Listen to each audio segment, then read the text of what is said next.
August. So these are the issues for today. And can you move it up? Is it possible? Can you move it up a bit?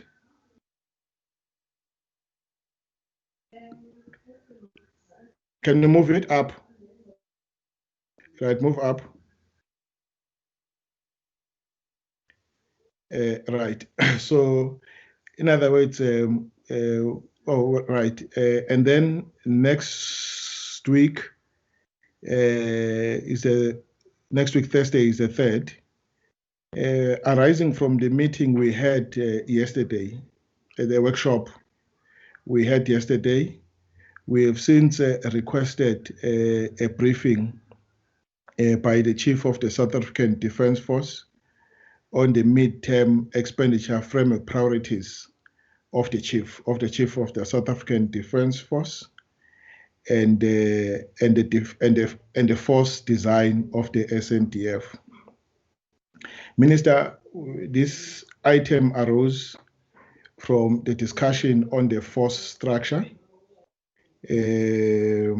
particularly as it relates to the force levels of 75,000 members versus the budget. I think the view was that we see now personnel in the department and the Defence Force starting to crowd out other critical areas of performance in the department. If the compensation of expenditure goes as it goes currently, very soon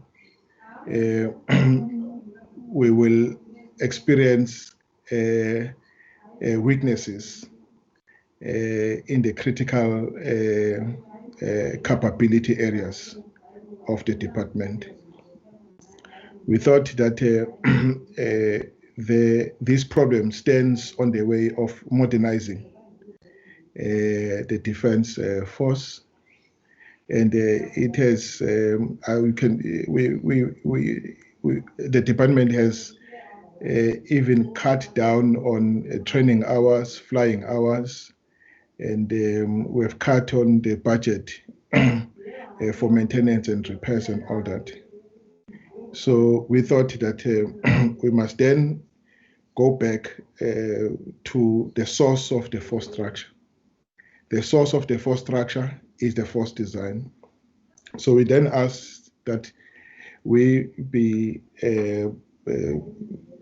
take briefed on the force design, so that we understand the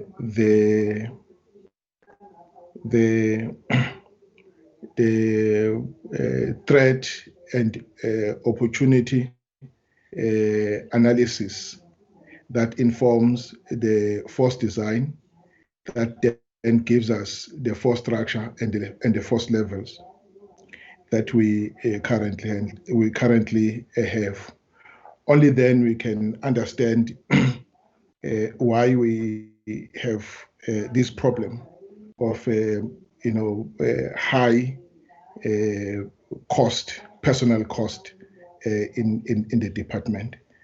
So we thought we must have this to complete the picture. It is in that context that we brought this item up. And so we have it. But Minister, I know that you were going to tender the apology of the Chief of the South African Defence Force, who is not in the meeting today. Maybe not. Let me not take do it myself. Let me ask you to do the apologies and then come back to this particular issue. The reason why I'm raising this point is because he might not be available next week. to present on this particular item. In which case, I would suggest that we move this item to the next term, and then deal with it as the first item on the first agenda item in the new term. And okay, I don't know what the other members want to say, but before I do that, I think it's proper that I take apologies. Are there any apologies, colleagues, so that I get the minister to say on record who is acting in the position of the Chief of the South African Defence Force. Minister, let me start with you. Thank you very much, Chairperson.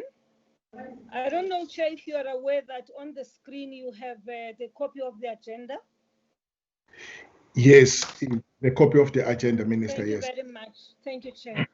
Chairperson, I wish to, honorable members, I wish to table formally to you the apology of the Chief of the South African National Defence Force. In fact, Chair, I wish to personally make the apology to you because the Chief of the South African National Defence Force for the past 3 weeks has been out of circulation, and as a result of that, on the 10th of August, I appointed General Mapwanya to act as the Chief of the South African National Defence Force. We were hoping that by now the Chief would have been back, but actually he is still not back, and hopefully by next week, Monday, things will be better than they were in the past few days. Now, Chair, I need not really go into details. Safe to say, all of you are aware that there has been this pandemic, and it has affected some of us, myself included, in the past. And unfortunately, the Chief is in that situation right now. And therefore, I did not even expect him to be the one who tables the apology. That is why I am taking personal responsibility for it. I have actually even stopped him from holding meetings, because the only way in which a person can fully recover when you are not so well is for you to stay away from everything and be stress-free and rest as much as is possible. And this is what we have instructed him to do, and this is what the doctors have also instructed him to do. And I am really praying, Chairperson, that by next week he should be back. I must say that, Chair, he is very frustrated. Because he's not the kind of person who likes being home, but he has been instructed by doctors to stay at home. Thank you very much, Chairperson. Thanks, Minister. Let me confirm that today, this afternoon, he gave me a courtesy call to personally tender his apology. He is receiving a medical attention, but what I found,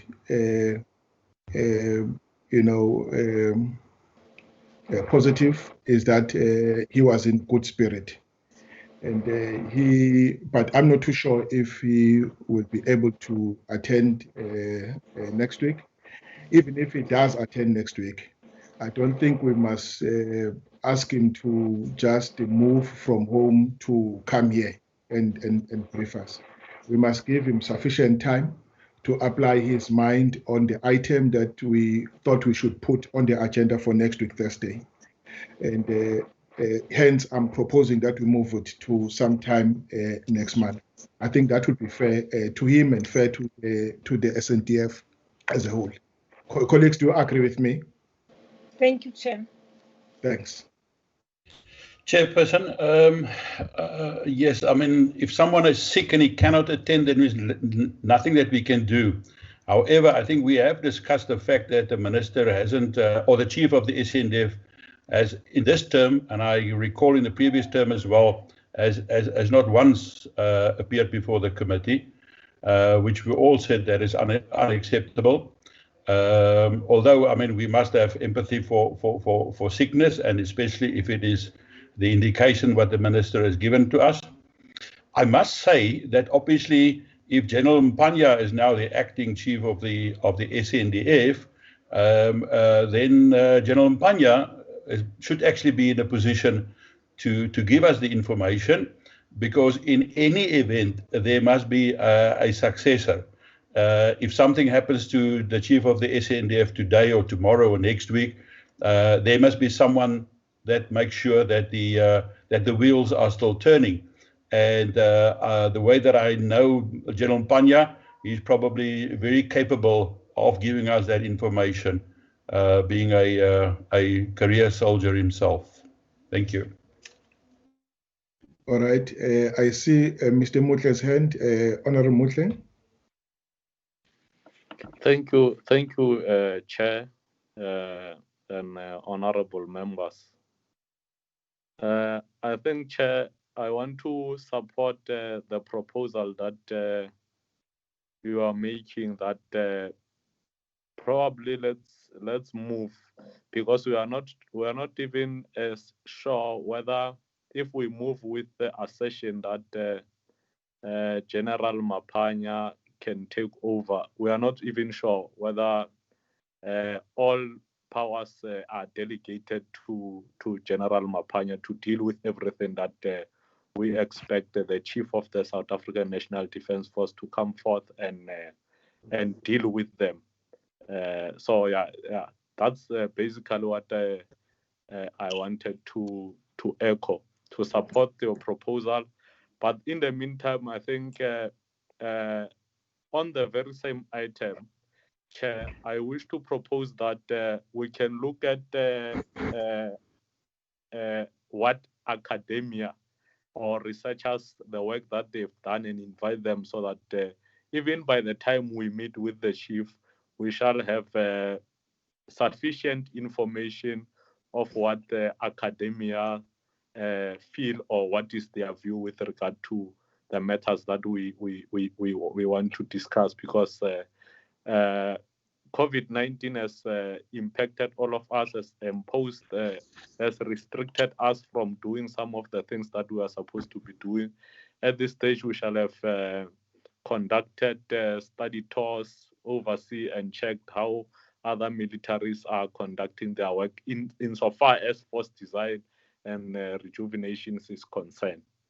Thank you, Chair. Yes. Who is that? Shelembe? Yes. Mafanya. And Mafanya after Shelembe? Yeah. Chairperson, kindly unmute your video.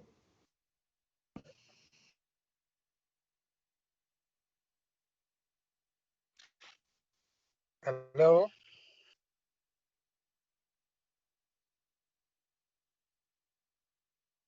Chairperson. I don't see you. Is your video on? Yeah, it's on. All right, you may go ahead. Okay. Chairperson, whilst we understand that life is important, I think we all agree that we must respect that. But Chairperson, as you have said, if say next week is not strong enough to come to the meeting, well, we must not, force him to come to the meeting. Yes, of course, we can't force a person to come to the meeting. But my concern, or my understanding is like, what Kobus Mare has raised, that the acting person must take the responsibility, because if he's not well this week and next week, but I think the acting must now prepare that if he's not able to come next week or in the next meeting, but the acting, is available to assist, so that, the work of the committee or the work, of the government does not stop. That is my appeal, that let the acting prepare himself for the next meeting. Thank you. Thanks, Mr. Mafanya. Thank you very much. I fully concur with the Mare, but I would like the minister to give guidance or her opinion in terms of Mr. Mapanga, because I think she nominated him for a reason. Perhaps he might be prepared for this or not. Thank you. Okay. No, thanks. Minister, let me stop you on this one and say, let me ask the committee to leave this to me, you, and the Chief of the South African Defence Force. For now, please accept that the suggestion that Honorable Thabo is putting forward of replacing this item with a different perspective, because so far all what we know is what the DOD told us. I think Mr. Mutle said if it was not because of COVID, would have conducted overseas study tours to make benchmarking, conduct comparative, receive comparative studies and all that. So, but we have not been able to do that. So that then limits that we have not broadened our horizon, limits the engagement with the SANDF as it were. Please, colleagues, let's accept that next week Thursday we will utilize in the manner that is suggested by Honorable Motley. As to when we'll ask the Chief of the Defence Force to come and do the presentation before us, please leave it that to me, the Minister, and the Chief. I'm in contact with all of them. Colleagues, do we agree with that? I just don't want us to put ourselves under pressure on a matter that we can handling it to the satisfaction of all. Do you agree, colleagues? Minister, please, may I invite you on this one?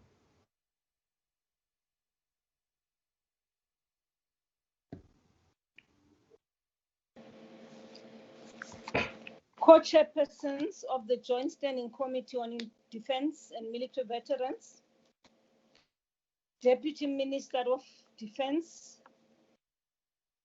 Honorable Busi Kaba and Honorable Alec Njabeleng, Honorable members, Secretary for Defence, Ambassador Sonto Kuju will be joining us soon.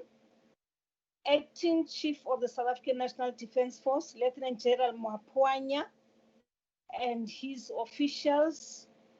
Chairperson, I should start by indicating that the Chief Joint Ops will be leading most of the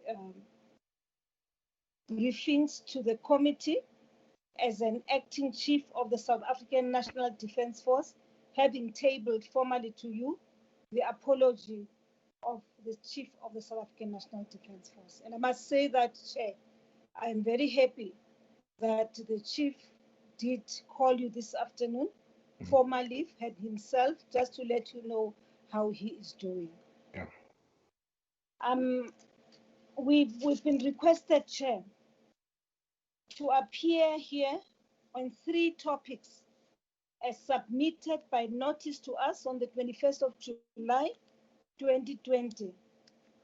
And these are the following areas: extension of employment of the South African National Defence Force in support of the South African Police Service for the maintenance of law and order, support to other state departments and other borderline control to combat the spread of COVID-19 in all 9 provinces. 2, briefing on border safeguarding and Operation Notlela. And thirdly and lastly, briefing on the outcomes of the inquiry into the break-in and theft of assault rifles at the Lyttelton Military Base. Chairperson, on the extension of employment of the South African National Defence Force in support of the South African Police Service for the maintenance of law and order, support to other state departments and other borderline control to combat the spread of COVID-19 in all 9 provinces. We wish to report the following in a very summarized version. The President and Commander-in-Chief authorized the deployment of the SANDF for the period 26th of March 2020 to the 26th of June 2020, with the force levels of 2,820. And this deployment was effected in accordance with Section 2012A of the Constitution of the Republic of South Africa of 1996 and Sections 18(1) of the Defence Act of 2002. This was duly tabled to the National Assembly and the National Council of Provinces, respectively. Secondly, in addition to the aforementioned, the Commander-in-Chief further authorized the employment of the South African National Defence Force for the period of the 2nd of April 2020 to the 26th of June 2020. This deployment entails deployment of additional 73,180 members of the South African National Defence Force, consisting of the regular, reserve, and the auxiliary forces. At the time, the revised expenditure stood at 4.5 billion. The third one and last deployment was an extension from the 26th of June to the 30th of September 2020, with the employment of only 20,000 members of the South African National Defence Force. The expenditure expected to be incurred is 1.5 billion. As with the previous deployments, Parliament was duly notified by tabling to the National Assembly and the National Council of Provinces, respectively. On the second matter, Chair of Border Safeguarding and Operation Notlela, the Acting Chief SANDF, Lieutenant Mapwanya, will provide the committee with a comprehensive briefing highlighting the role of the SANDF during Operation Notlela deployments. Members must also recall that today's briefing supplements what has been regularly briefed before to the Portfolio Committee and Joint Standing Committees, respectively, in the period since the declaration of the state of national disaster. On the outcomes of the inquiry into the break-in and theft of assault rifles at Tech Base in Lyttelton, there's been immediate investigation into the incident from the time it occurred in December 2019. This was jointly conducted by the Joint Investigation Team led by the Military Police under the leadership of Provost Marshal General Rear Admiral Mapoto, supported by the South African Police Services and the Hawks, respectively. We're happy to report that we have recovered the weapons. Several suspects have been arrested, and some are appearing in the courts as recently as yesterday. Security mechanisms have been tightened, and all military personnel have been placed on alert and ensuring compliance with the rules and procedures for the safekeeping of weapons and all other assets of the South African National Defence Force. I thank you, Chair. Thank you very much, colleagues. The Minister dealt with 2 issues, one after the other. The first one was she presented the letter of the President, starting by talking on the previous 2 letters. The first letter deploying 2,820 members, and the second letter deploying an additional 73,180 members. And then she went on further to touch on the current deployment as per the letter that she presented. The letter refers to a strength of 20,000 members at a cost of 1.5 billion rand. And so that's the first presentation. And then the second presentation was on the inquiry into the Lyttelton base break-in. And that weapons have been and people charged and the culprits charged. And the thing he also mentioned is that the security at the base has been improved. Colleagues, I want us to open these issues up for discussion, after which I will then invite the acting chief of the Defence Force to take us through the item on deployment. Who do I start with, colleagues? Myself, sir. Kobus, Mare. Mr. Mare. Any other hand, colleagues? Any other?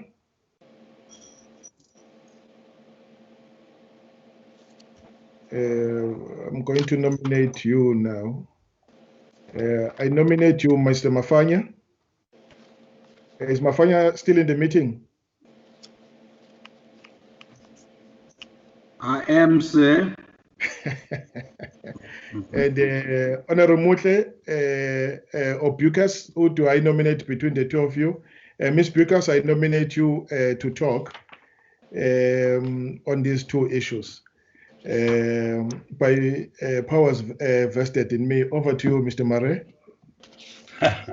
Thank you very much, Chair. Thank you, Minister, for the brief presentations from your side. Just on the first one, in terms of the deployment, we know that all of that was done legitimately in terms of the provisions of the Constitution, so there's no problem with that. I want to ask the question in terms of the second deployment. When that was done, the whole 73,000 people being put on standby, I thought at that stage it sounds a bit silly to me, because how can we deploy 73,000 people? And even at an amount of 4.5 billion rand that was initially set to us, that sounded to me totally unrealistic. We know that very few people of the 73,000 is really capable of actually being deployed and deployable in that regard. And we know what eventually happened is that only a fraction of those was in fact made involved. And in fact, we have seen that there was a reliance on the reserve force and auxiliary force more than the whole defense force. So I was just wondering, what was the rationale at that stage, given the fact that, you know, our financial situation and our predicament that we've got. Then in terms of the current 20,000, which sounds to me a much more realistic figure in terms of what we might require. My question on the 20,000, we already sit with an indication of a 3 billion rand over expenditure on the normal budget. Then in terms of COVID, additional money out of own shortfall will be another about 1.6 billion rand. The cost that was given for the 20,000 deployment is another 1.5 billion rand. And that is only until September, which is next month. We all know, and we must be realistic about this, there's the very, very likelihood that deployment will be further extended. So we are already about over 6 billion rand overspent, or at least a shortfall. How do we foresee that we will be able to fund that? That just sounds to me very unrealistic. Although it might be required, I don't doubt the role that the Defence Force can play. I'm just looking at the viability and the sustainability and the effect of that on the current budget and the capability of the Defence Force. You know, we mustn't send them in and tie their hands behind their back, proverbially speaking, because that's not fair to them. Then in terms of these deployments, it seems like, as I've said, there was a huge reliance on the reserve force. That seems to me, and can you confirm the involvement of the reserve force? Because what we have picked up on the presentations in the information is that the reserve force might be as much as about 20,000 being in total made available, and then auxiliary forces. I think you must maybe give us more information with regards to the auxiliary forces, because how many were actually called up, and what was the cost involved in that, and whether that is part of that 1.5 billion rand, or whether that'll be a further overrun. On the Lyttelton report that you've given, yes, I've seen that the intent or the indication is that all the charges against the current soldiers might also be withdrawn. Whether that's an expectation or just a fast rumor, I hope not, because it seems like then there will be little or nobody being held responsible. I want to ask you, in terms of the Lyttelton, we know that that happened not only in December, but probably over a 60 to 80 days since it first started. What have we done and determined in terms of those who were responsible and in command over that period of time, and to what extent were they held accountable? We know that nobody can just drive in and drive out of a base without being searched and being where you must disclose what you've got. Also within a vault and an office space, there's just no ways that you can go, anybody, whether you're in uniform or what, can go to a space like that and you can go in and go out over a period of time. Also in terms of registers for weapons, surely there must be registers being held for those munitions, and those had to be checked from time to time. So those people, to what extent are they held accountable? I know that the current court case is in a civil court. It seems like it's in a civil court taking place, although we haven't touched in terms of military, the military jurisdiction and the military court in terms of dereliction of duty over a period of time. This seems to be a huge process that has taken place over a time, and if it wasn't exposed at that time, maybe it would have gone on still now. We are obviously very happy that there was a response and a support from your side that we must get to the bottom of this. But we know from information that it is a much bigger operation than I think anybody of us are prepared to admit in a meeting like this. So maybe you can share and take us into your confidence about that, because somehow we have to re-establish the discipline within the Defence Force. And I think these are examples where we have to do that. Thank you very much, Jay.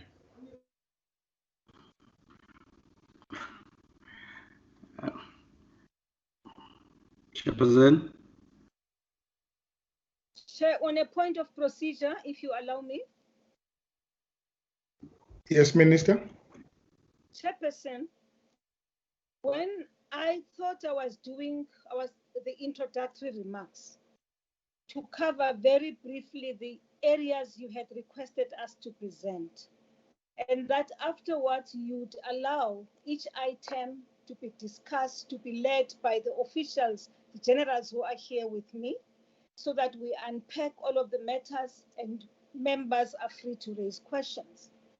Now, the way we seem to be going about it now, what I was doing was not to present the reports. What I was doing is purely to pave the way, to prepare the ground on the three issues you had requested we should present today, and for the generals to then present each one of the items, starting with the matter you are raising of deployments. But if you insist that I should proceed, I will proceed to answer. But I have people here who deal with operational matters, who would even give better answers about how they reach a particular number in terms of determination of numbers for deployment. Thank you, Chairperson. Yes, thanks, Minister. I thought you are dealing with the two issues. You are presenting the letters which is perfectly within your right to do so. We must conclude on that one. I don't think we would still need a further presentation on just the letter of the president. All right. And then on Lyttelton, I thought you are also presenting and concluding on Lyttelton. If you still think we still need the team to present on Lyttelton, I'm in your hands. You may invite the team to give us details on Lyttelton report. But the report on the actual deployment, the Operation Notlela and Operation Corona, the team led by the acting chief of the National Defence Force is going to do a presentation, after which we'll then take a discussion. I saw Mare, breaching the rule of anticipation, starting to raise matters that will flow from the presentation by the chief of the South African Defence Force. Maybe let's pack those, just deal with the matter with Minister, with those that you can deal with, and then refer those that you think we need to get more details on to the team at SQ. And for example, I close the discussion. Let me just hear what the other members have to say first. And but I think that we should approach it that way. You will refer issues to them one by one, but those that you consider close will close them. Mr. Mafanya. Thank you very much, Minister. I think the Minister has got it right there. I was on the premise that it was going to be dealt that way. But anyway, in terms of the theft that happened at Lyttelton, I would like to dwell on that one, because Mr. Mare has covered quite a lot of ground in terms of the little presentation that we got from the Minister. Mr. Mafanya, am I audible? Yes. Can you just hold on the Minister? On the Lyttelton, is there a presentation on it?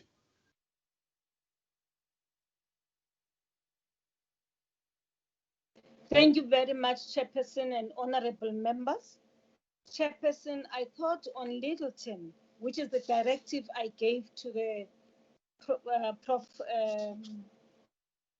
Marshal Mapoto, is that at this point, what is important for us to do is to inform the Joint Standing Committee on Defense that one, all arms which had been stolen have since been recovered.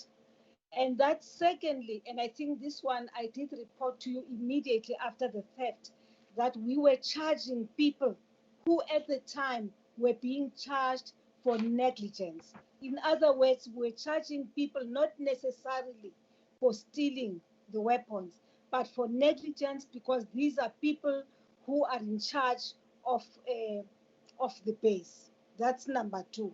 So my number three is that right now the case is on. People are being charged. As late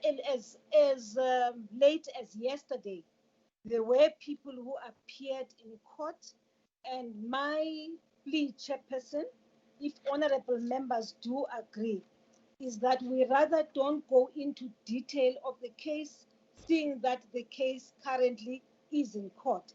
But please, I'm not saying you should feel comfortable because the case is in court, but rather that at least we've now recovered all the weapons, which personally I have commended the forces for. But the matter is in court. There are soldiers who are being charged for that. And once it is concluded, Chairperson, a report will be brought to the committee here.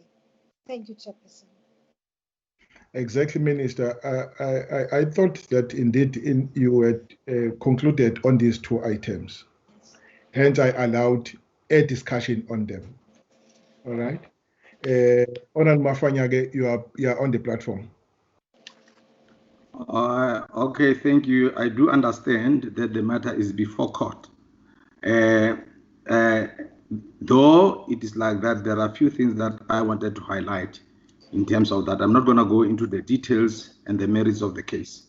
Minister, the issue of theft at Lyttelton gives an impression that within the Defense Force, there are rogue elements whom the question that might come up is that, did we vet this individual who posed a threat to the state? Because the reality is that the weapons that were stolen were assault rifles. And had it been not that there was this speedy recovery of those weapons, they could have gone into communities and rain havoc. There are areas where even at a particular church in Gauteng, assault rifles were used by even soldiers. Now, the question that arises is that what have we learned with the Lyttelton Army base in relation to all bases that are in terms of people that are unpatriotic and who are wearing our uniform and who are also posing a serious threat to the nation. So what lessons are we to learn, or what lessons have we learned across the board, not just in terms of the incident that happened there? Thank you. Thank you very much, Mr. Mafanya. Colleagues, any other? Ms. Breakers, are you accepting the challenge?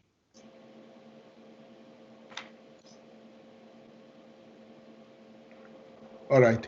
It doesn't look like there's any other comment. Can I just ask for clarity with your indulgence? Oh, yes. Then I will recognize you, Mr. Mutla, after Mr. Mare. Yes, point of indulgence. I just want to check for clarity for myself. If I look at our agenda, it says briefing by the minister on the outcomes of the inquiry into the break-in and theft of assault rifles at Lyttelton Base. Now, surely, if that was the intention of our agenda point, then obviously we must interrogate that. And in terms of the briefing and the outcome, we know that the presentation has been prepared; it has been circulated to us. And surely, I mean, this is just too an important matter that we can just brush over it and then, park it until whenever we get a report on that. I mean, why do we have it on the agenda if we cannot discuss it and get into the merits of the case? Also, in terms of what I've asked, is also general measures and procedures that should have existed, and it's about accountability. So I hope that we will be able to really get to the bottom of this and not being just move out to whenever in the future. That is just not accountability. That's not proper oversight, in my opinion. Thank you. Yes. No, the matter, Mr. Mare, is on the table for discussion. The minister has concluded her briefing on the matter, and but she then said we must await a fuller report on the matter. Mr. Mutla? Okay, thanks, Chair. It's fine. I'll just join colleagues in terms of engaging that brief. But I thought in the manner that I understood the minister was that there's presentation that is still going to be made with regard to the Lyttelton matter, so that we get an understanding of series of events, how they unfolded and how far they are at this stage. But be that as it may, since we are interacting with the brief, I need to ask a question to the minister through you, Chair, that I think Honorable Mafanya has covered a portion of my question in terms of the lesson that we have learned. If you recall, Chair, we undertook a visit to Ninesai, where weapons, they took us to an area where weapons are stored, which is highly secured. But if you recall, the challenges that they raised was the community that is coming and building or residing closer to that area, which this Lyttelton case, one of the lessons that we must learn and relate to what we have learned over there is that the situation at Nansai will lead to unfortunate event or criminal activities that might happen there in the near future by the community, or people taking advantage that weapons are stored in the belly of the community. Ne? So out of the question that is raised by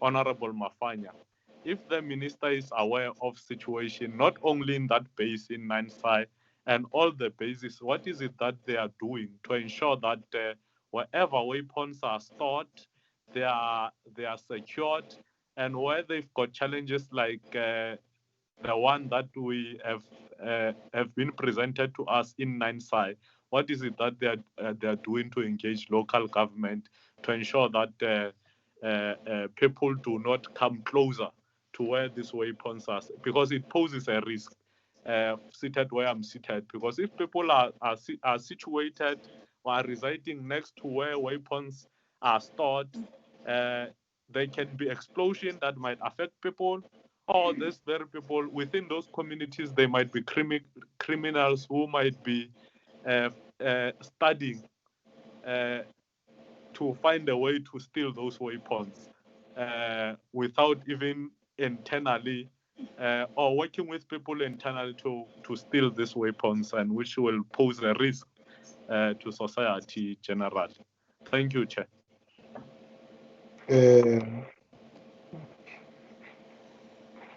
Okay, right. Thanks, colleagues. Right, Minister. Let me welcome the SANDF, Sonto, Ms. Sonto Kuchu. She has just joined the meeting. And then thank you, Minister. This is the third time that this thing is happening, the break-ins in a period of 3 years, and it's concerning. This repeat attacks undermines the authority of the state, and in fact, it is an affront to all citizens. The more it happens, the more it becomes, raises, questions as to whether these weapons are in fact properly looked after. It questions the safekeeping of these weapons. We must not wait until we get another break-in and theft of weapons and then conduct inquiries, and then to the next, and then to the next. I think we must be given an assurance that a repeat of this thing will not happen. I know sometimes the security is not breached by people who are outside. It's breached by the people that we have actually entrusted these weapons upon them. And if it is so, let us be told, so that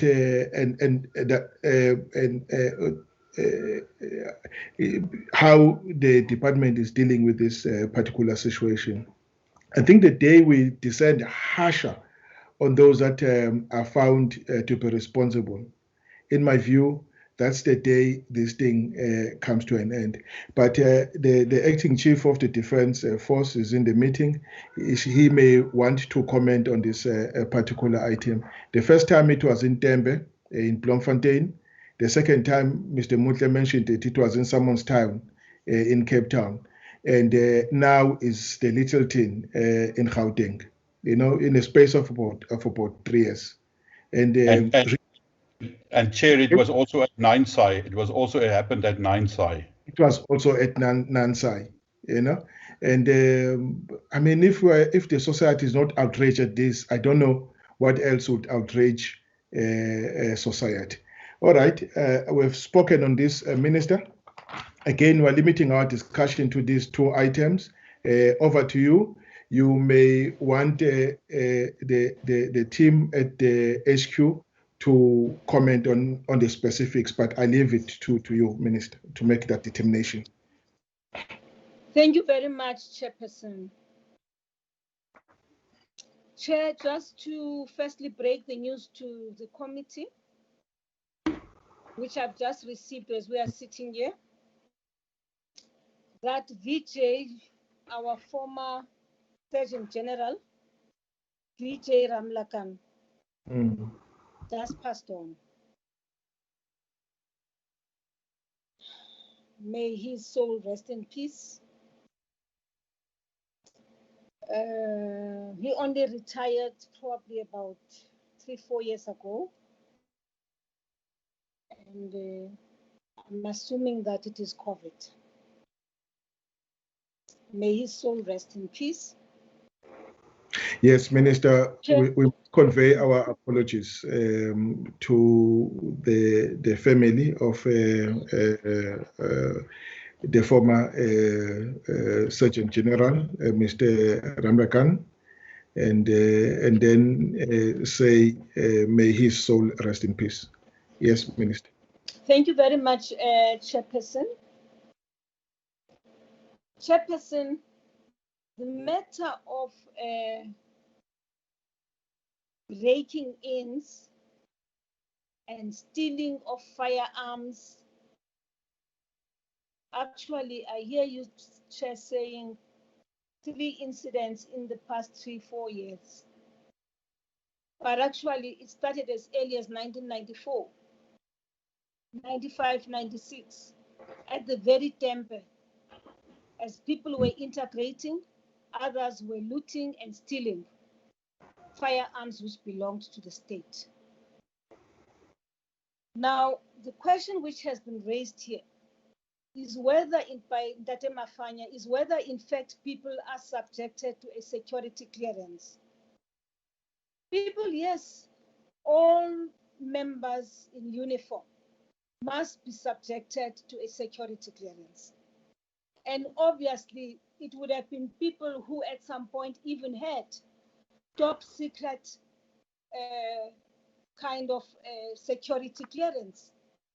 But maybe in the course of carrying out their responsibility, some people tend to be then recruited by criminal syndicates, because I don't believe for once that they use this, very soldiers use these firearms. I believe that people are recruited by criminal syndicates to steal firearms, and therefore there's collusion when these things happen. It is, of course, a threat to national security, and it is something, of course, which South Africans should be outraged about. But I think it is proper that actually, at some point, Chairperson, that we actually request the South African National Defence Force to just give us a whole list of firearms which have gone missing over the 27-year period, where they were stolen, how they were stolen, or how did the break-in happen, and what it is that the Defence Force has done to bring those who were caught to book.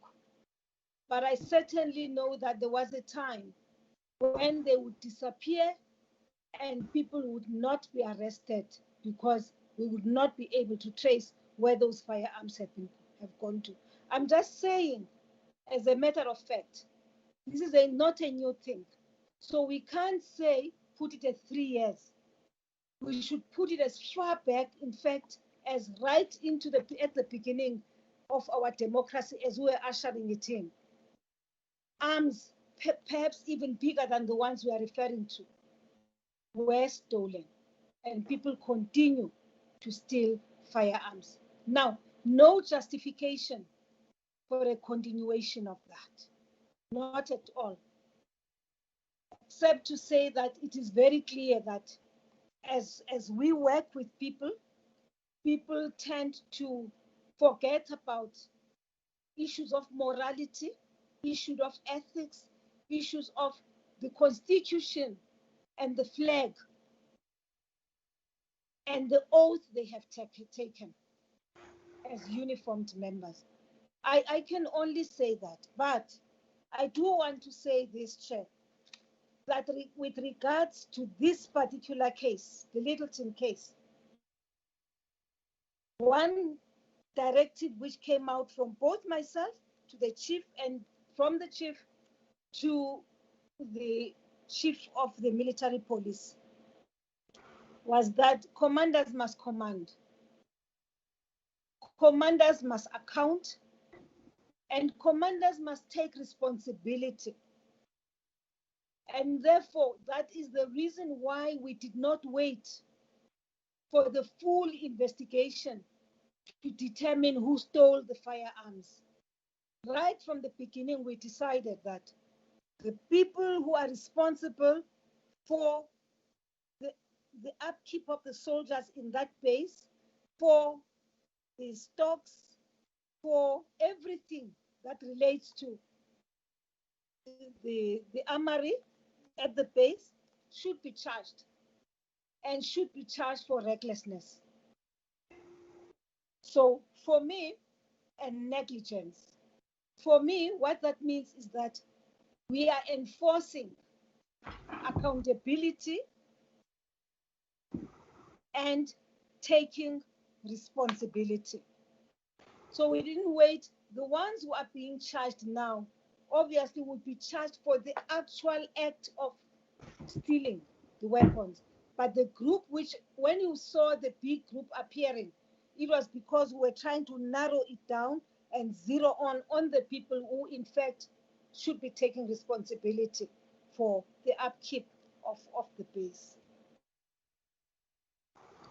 If Chair, honorable members would request more detail about this, I think the Prof. Marshall is here, but I would have preferred, Chair, that at the appropriate time when everything is out and people have been convicted, I do believe, I hear honorable members saying perhaps the cases may be withdrawn. I don't believe that the cases will be withdrawn. I think we have a very tight case. I think we have a very tight case.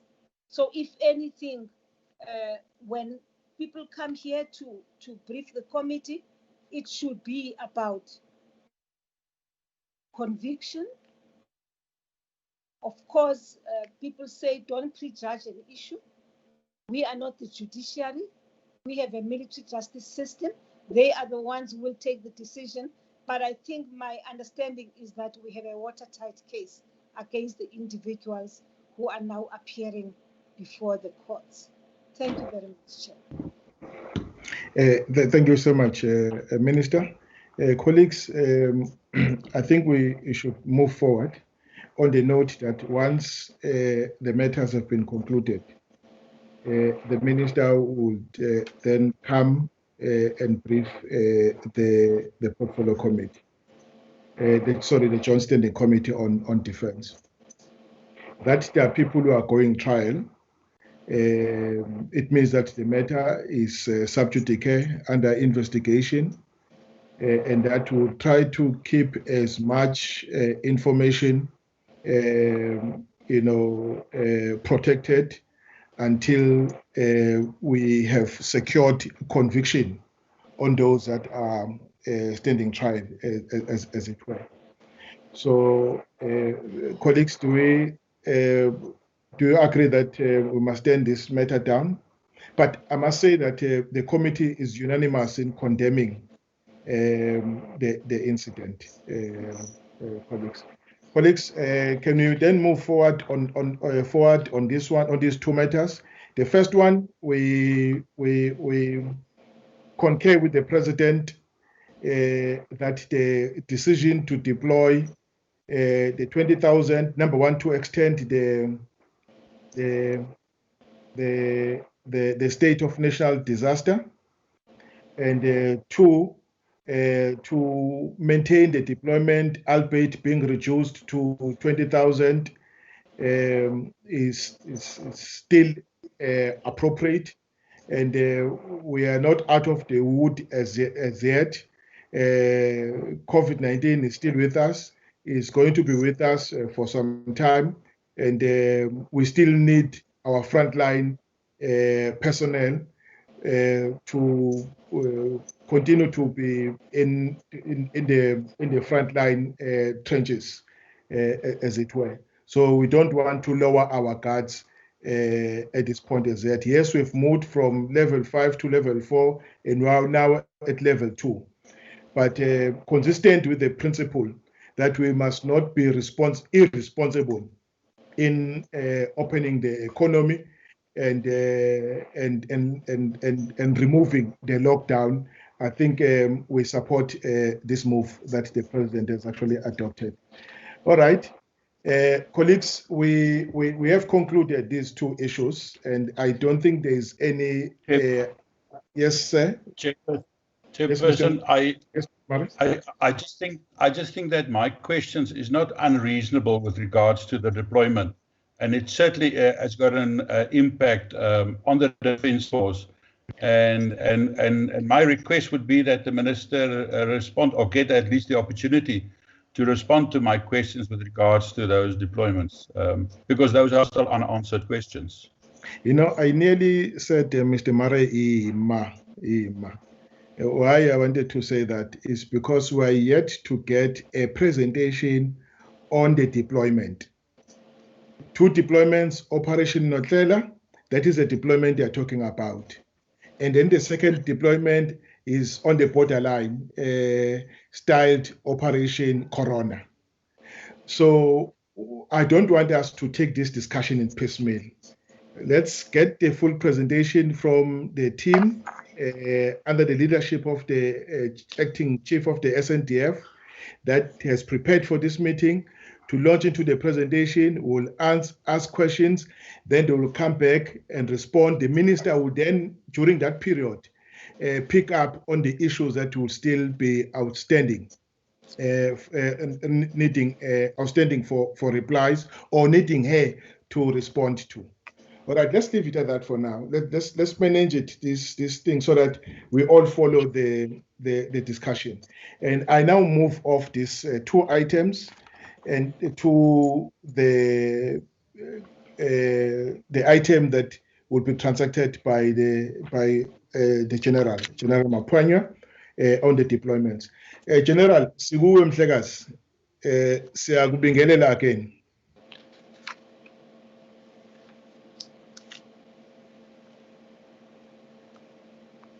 Thank you, Chairperson. Thanks, Minister.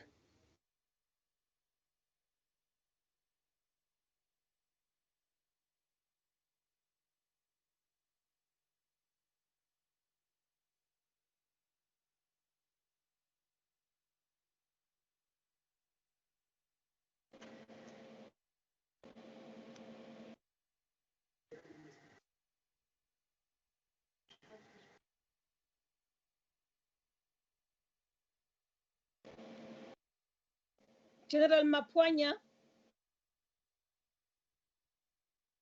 are you here? Honorable.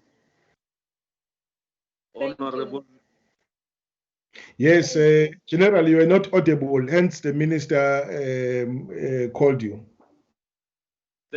Honorable Chair of the Joint Standing Committee, Honorable Minister of Defense and Military Veteran, Honorable Deputy Ministers, Honorable members of the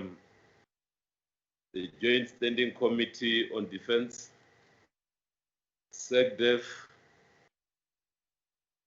I am going to start off with a presentation on Operation Notlela. However, the loaded presentation currently is talking of the extension of employment of South African National Defence Force. I would reload the presentation to reflect on Operation Notlela. Initially, reload. Can we request those who are opening the presentation stop sharing the one? Thank you.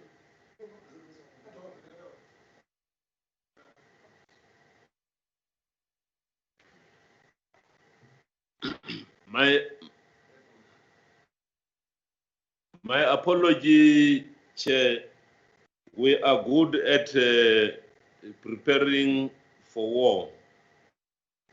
And at times when we are expected to come with issues that involves technology, we find ourselves wanting, except when it comes to sensors that assist us in war making. Honorable Chair, we are finding ourselves with a double actions in terms of the loading and unloading of the presentation. That is as a result of our backup system, Chair, because we didn't want a situation whereby if in one sitting we cannot load, then we get surprised. But currently, Chair, we are back to track with regard to the presentation on our involvement in the fight against COVID-19. We are going to present this in a form of the information brief that will outline few of the activities that we carried out during a specific period. Next slide, please. The aim is singular to update the committee on our participation in Operation Notlela. Next slide. That is my scope. I will outline the situation with regard to the current situation. Then I will come to the force levels.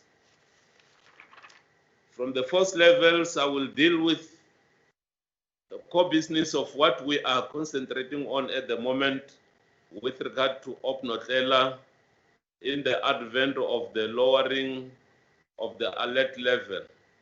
Then I will talk to the logistic support to our people, the regulations, enforcement aspects, as well as our activities within own troops.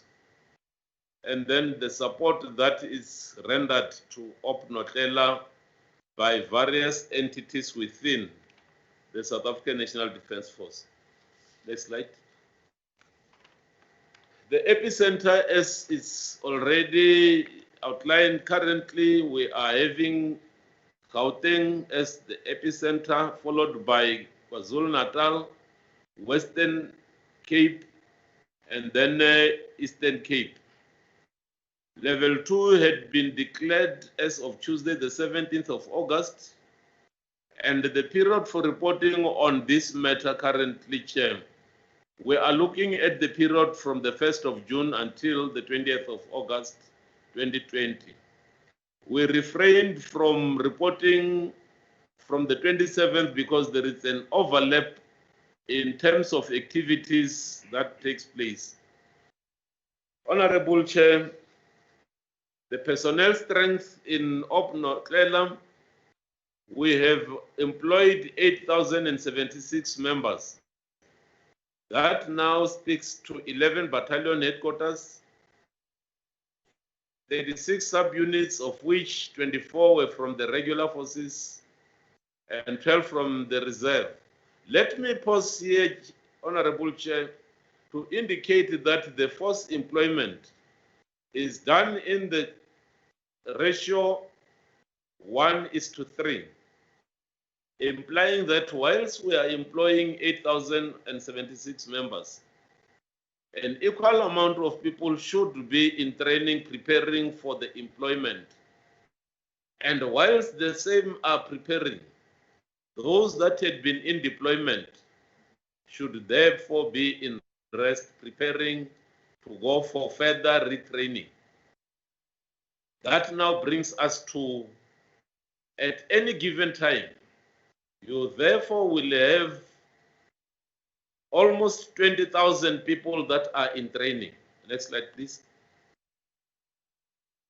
With regard to auxiliary appointments, currently there are 279 scarce skills volunteers that have indicated the interest to offer their services to the South African National Defence Force.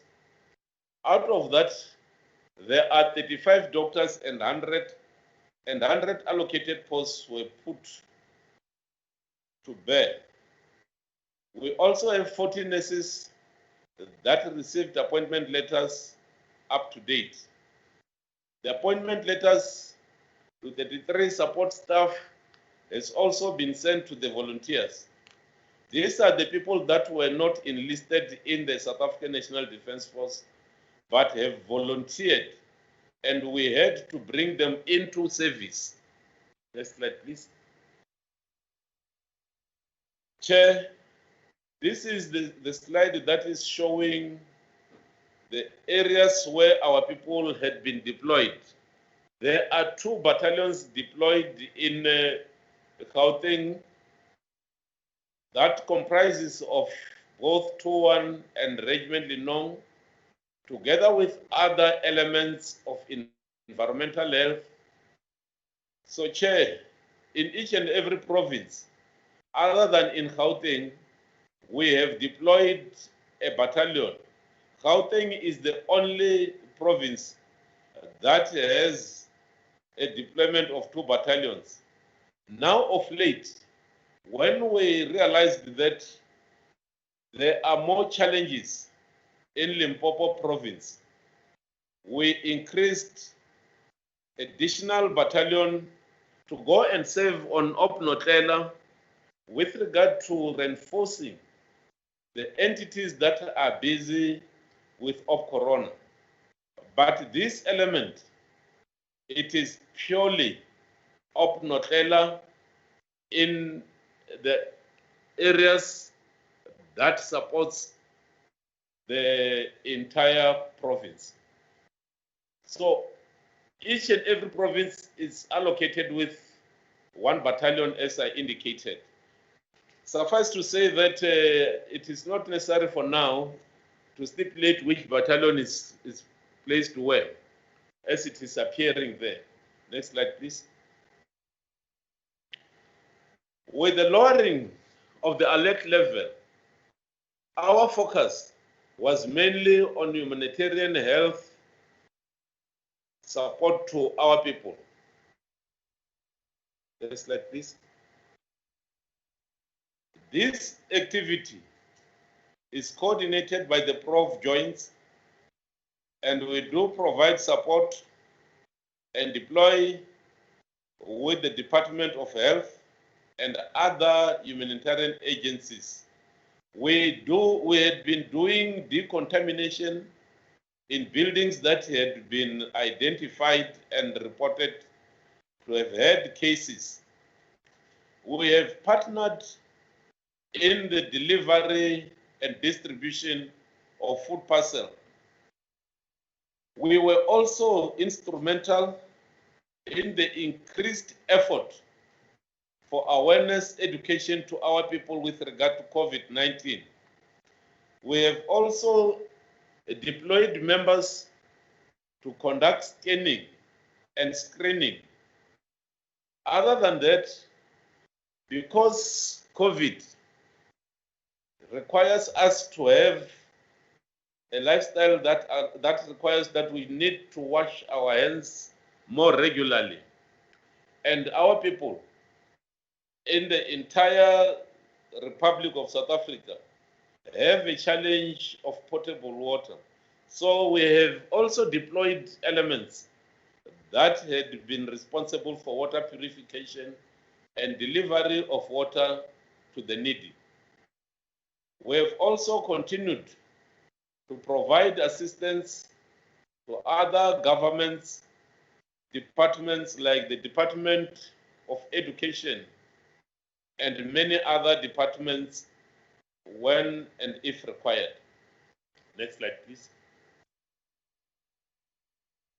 With regard to scanning, as I indicated that our effort during this period is with regard to providing support to our people. We have deployed scanning teams consisting of 165 medical staff members, and these members had been deployed with all the units of the South African National Defence Force in all the 9 provinces.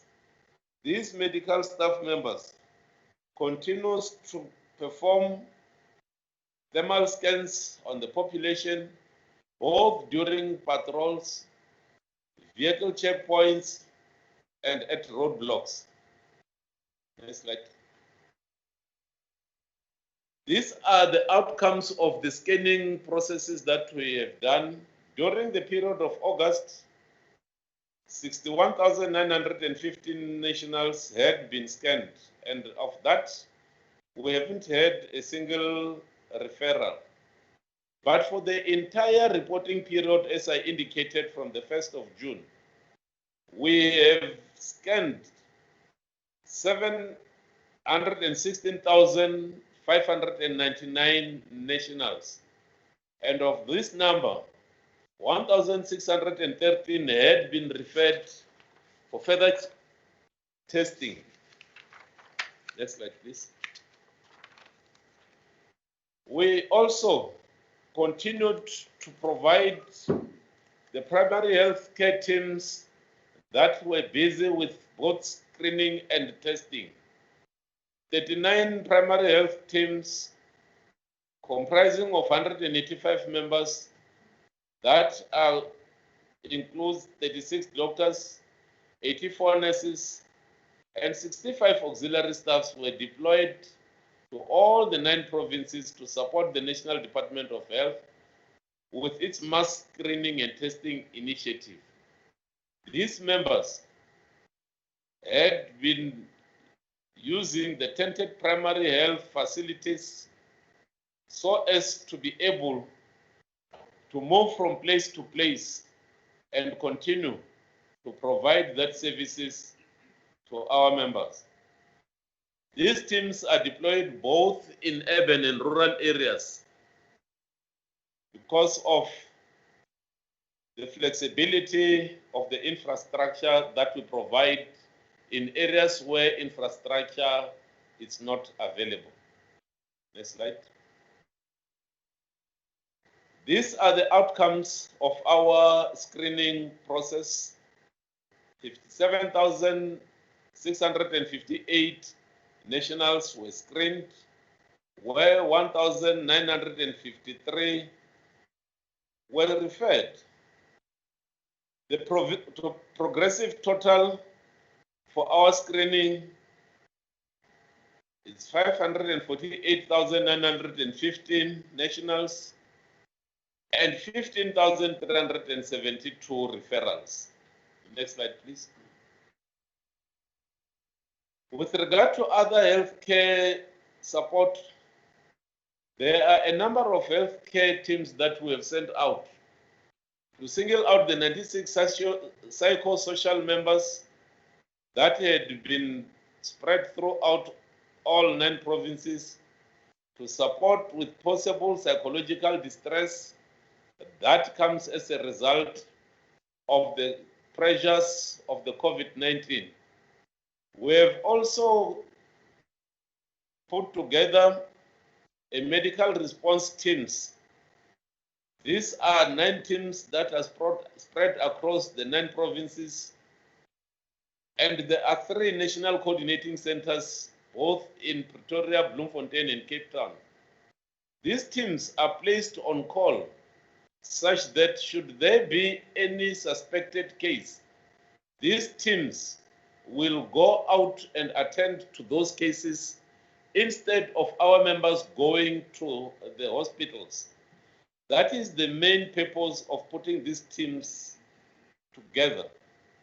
We also have decontamination teams, as I have indicated.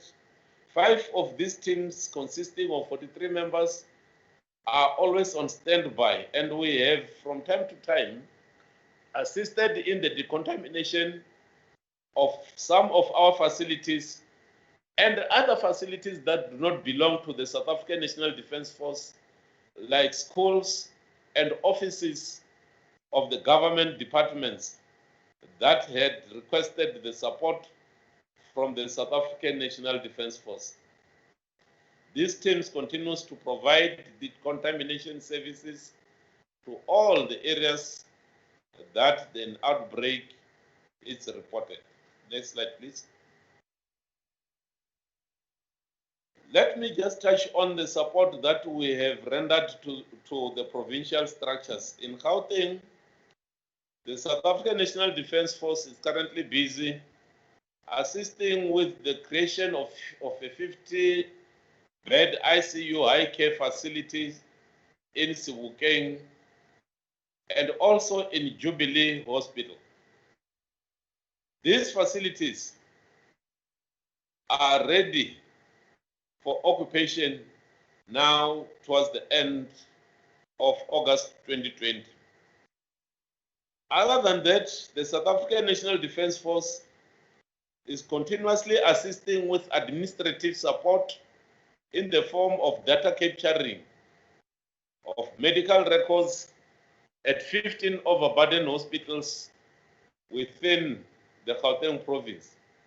These hospitals include Sebokeng, Johannes, Heidelberg, Pretoria West, Kopanong, Baragwanath, Pulushong, Tembisa, Far East Rand, Charlotte Maxeke, Odinburg, Dr. George Mukari, Steve Biko, Kalafong, and Telemokoran Hospital. Next slide, please. Still in Gauteng province, we are currently supporting Charlotte Maxeke Hospital with the general running and management of the hospital, assisting with scanning orderlies for those who are coming in and going out. We have also provided drivers, both for ambulances, and we have rendered porter services where there is lack of porters. We have done HR administration as well as financial management administration. And in most instances, for the observance of the social distancing, our members were also used as queue marshals so as to allow our people to observe the social distance. We have also assisted in cleaning and sanitizing of various areas within the hospital. We have provided also safety and security both to the hospitals and to the vehicles that belongs to the hospital. These are only a few things that we had been supporting Charlotte Maxeke with. Next slide, please. With regard to Eastern Cape, we have just rotated a multidisciplinary team of 54 members that were deployed for secondment in the Eastern Cape Department of Health since the 17th of August 2020.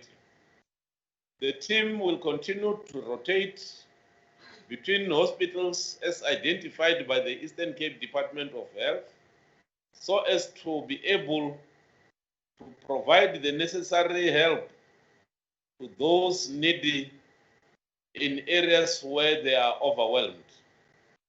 The South African National Defence Force is also assisting with administrative support in Cecilia Makiwane Hospital with regard to the capturing of records because of the backlog that was observed and the challenges that Cecilia Makiwane Hospital was facing.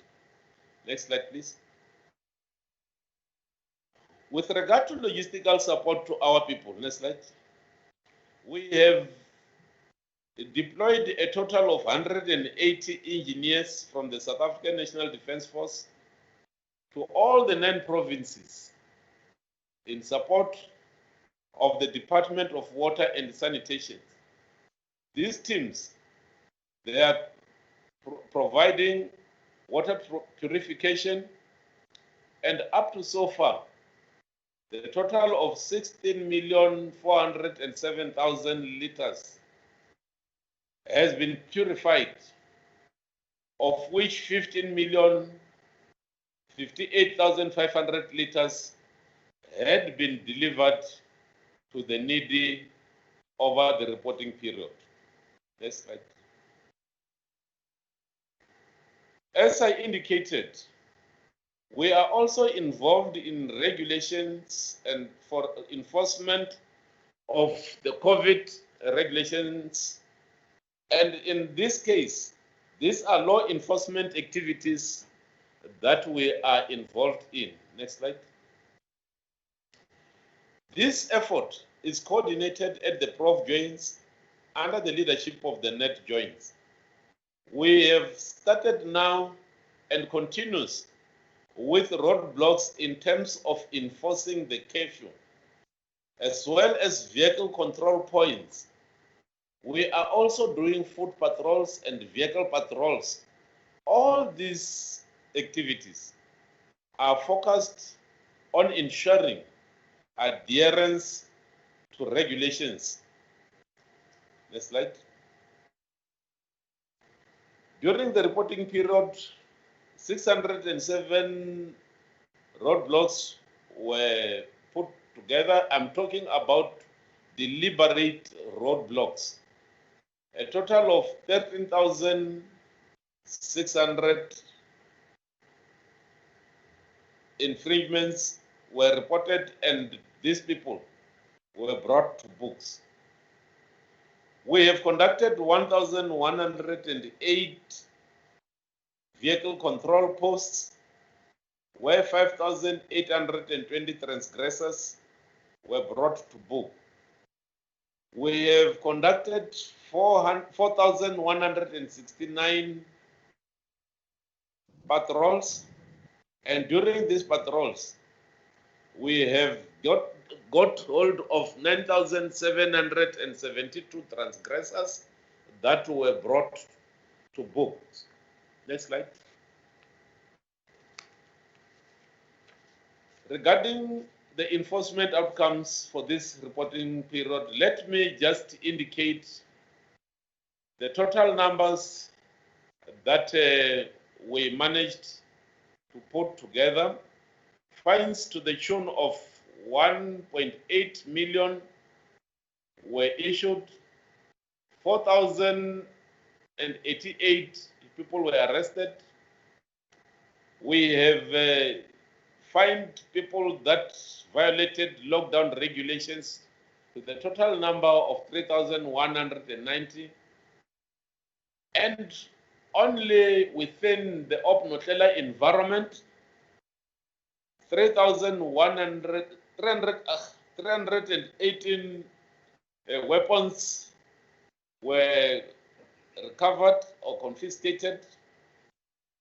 The drugs to the tune of 2.8 million were confiscated, and we have managed to get contrabands to the value of 73 million rands.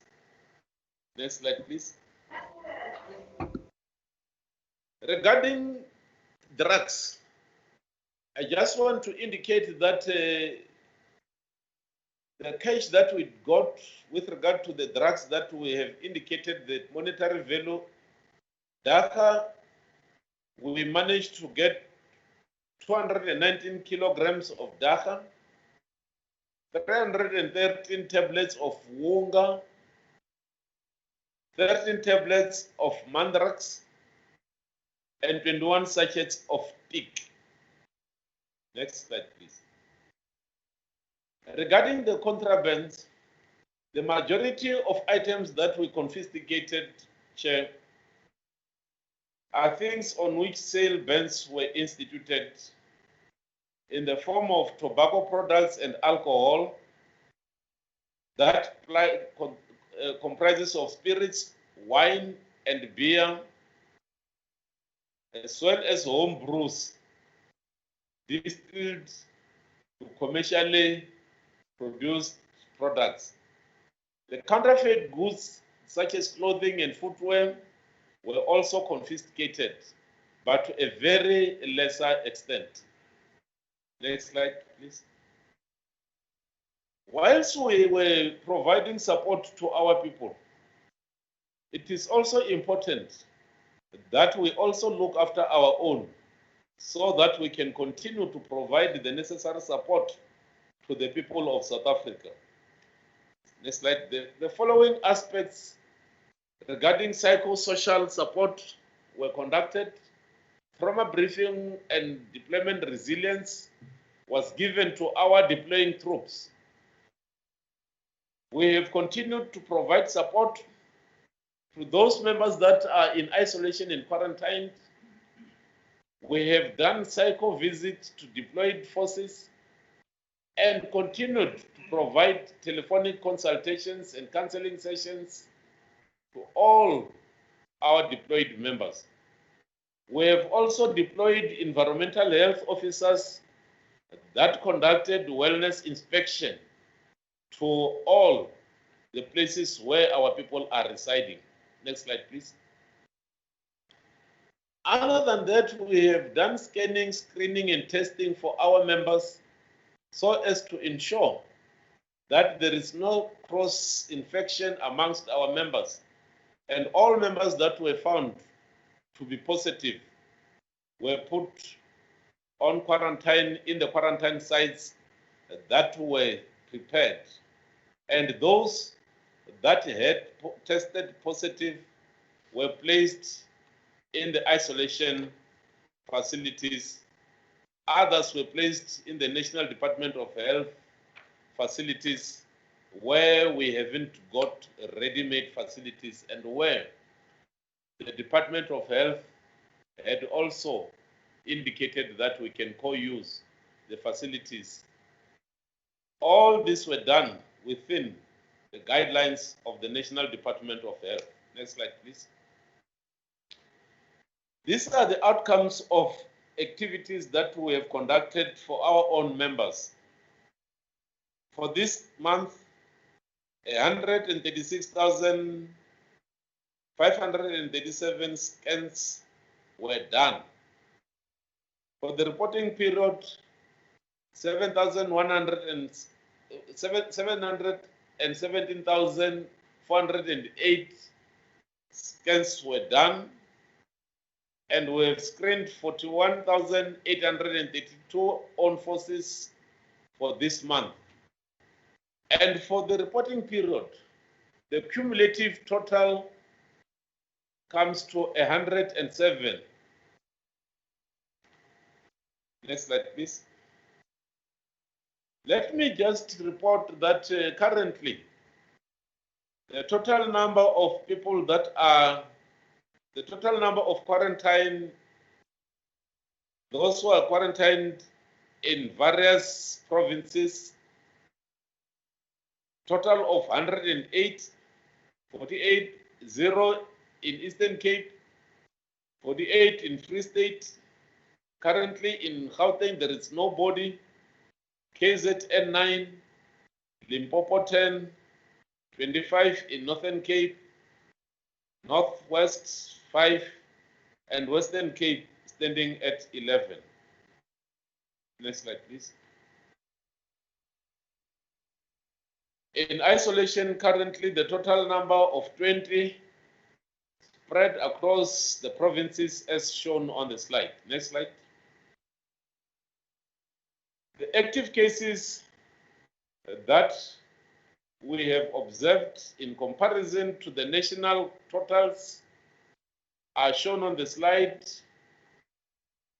Starting with Gauteng province, we have got 6 active cases, 5 in Limpopo. Mpumalanga doesn't have any. KZN 4, Eastern Cape 1, Western Cape 1, and 0 in Northern Cape, Free State 3, and Northwest 0. This is the total in comparison to the national numbers as shown. It shows that of all the cases as indicated, we are managing COVID much more effectively. Next slide. There are several support that we got from our own organization. Next slide. These are the quarantine sites that had been consolidated from the Army, 3,136, and at the moment only 24 are being occupied. But let me just indicate that this is the total number of those that are occupied at this given time. Whereas at any other given time, there had been a number of people that were put in the quarantine sites, and as soon as they are released, then the number goes down. Next slide. With regard to the Air Force, 749 had been put and ready, and only 1 is occupied at the moment. These are the capacity, the bed capacity that we have in these facilities that belongs to the SANDF. Next slide, please. The Navy had created the bed capacity of 270, and only 240 is vacant because 30 is occupied. Next slide. With regard to medical health services, 570 bed capacity had been created. Currently, 54 is occupied and 516 vacant. Next slide. The consolidated information for all the services of the South African National Defence Force, 4,750 bed capacity available, 109 occupied, and 4,641 vacant. Next slide. This is the slide that is more operational and indicating that we are currently standing at 86% of the vehicle serviceability. Next slide. The air assets that are currently available, we have got the fixed wing aircraft, 4 light transport, 4 medium transport, rotary wing, 4 light transport, rotary wing, and at this time of preparing this presentation, the serviceability stands at 93%. Next slide, please. That now marks the end of Operation Notlela presentation. In conclusion,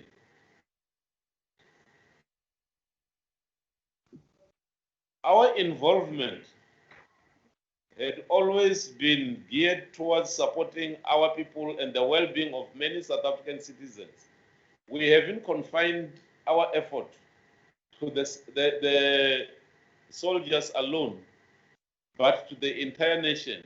And it is clear that our capacity to respond had been tested, and we were found to be equal to the task. However, we were also required to look at the employment of reservists, especially as a critical capability where services of specialized nature were needed. Next slide. That marks now the end of our presentation on Operation Notlela. Thank you very much, General. We don't have this version of the report. It's 5 times,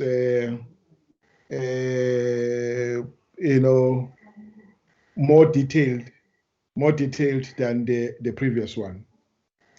I'm excited that it has responded to the questions that we forwarded to you. And when I said we want to focus on outcomes, you've spoken to that, because we wanted to see how effective you were in applying the resources that we gave you. We gave you the money, we gave you the personnel, we gave you everything, and you are coming back now to report to us. That is accountability at its best. We need this report, General.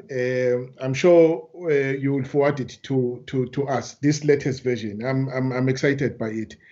Colleagues, I'm now asking you to, I'm putting this matter on the table for discussion. Once we are done with this, we'll go back to Operation Corona. Minister, mhlambe ufuna ungena before abahlonishwa bangene. All right, thank you so much. Colleagues, over to you.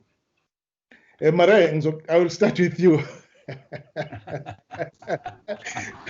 You wanted this item, so now you have it. All right, I will start with Mr. Mare. Mr. Mafanya, are you there? Yes, sir. Yes, Mr. Mafanya. Ryder, please, Chair. Mr. Ryder. Modise.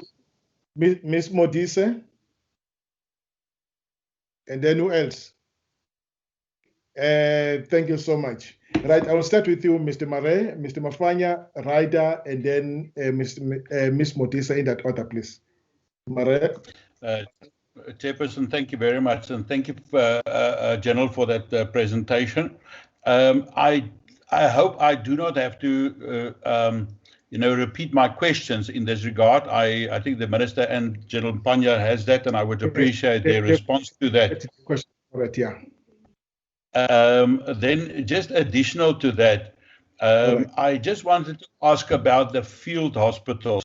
Chairperson, you will remember that right in the beginning, we were in the presentation, they were told that there will be 4 field hospitals erected, 3 on the sites of 1 mil, 2 mil, and 3 mil hospitals, and a 4th one on the bluff in Durban.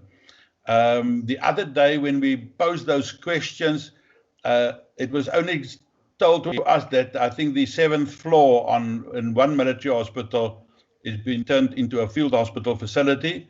I just wanted to know whether those presentations that we initially were received about erecting field hospitals on the premises or the sites of the 3 military hospitals, whether that happened and what was the outcome of that. And then specifically with regards to auxiliary, I just wanted to get the information again on the reliance on that and obviously the costs related to that. Just lastly, an observation. I think despite the initial negative things that has happened, I think the Defence Force has lately made us proud, and I think they have done extremely well under extremely difficult conditions, and I think with extremely limited resources, whether that's funding or equipment or whatever the case may be. I think they have done pretty well under those circumstances, irrespective of the many defaults that we've received. So, Chairperson, I will not repeat my questions initially, but I'm sure that the Minister and General Mpanya will respond to that. Thank you very much. Thank you so much, Mr. Mare. Mr. Mafanya? Thank you very much, Chair, and the Minister. We had a workshop yesterday, and in the workshop, we were briefed that the soldiers' fatigue has crept in the soldiers. Now, I want to find out, given the 20,000 that has been put forward here, the fatigue that we are told about, is it the one that is implementing now what we have just given us as a brief? Because we were told that the DOD is widely stretched as a result of COVID. Now, we wanted to check on the quality of service on the basis of those who are tired. And then knowingly that we were given 73,000 and then that was reduced to 20,000. The 20,000, will it be replaced in due course to be given a fresh personnel to carry on with the process? Now, number two, we are told that there were volunteers who never showed up with their critical skills. Now, there were doctors and nurses. The question that I want to find out is that, were there incentives for them? And if not, why not? And then if they reneged, what could have been the reason? Because they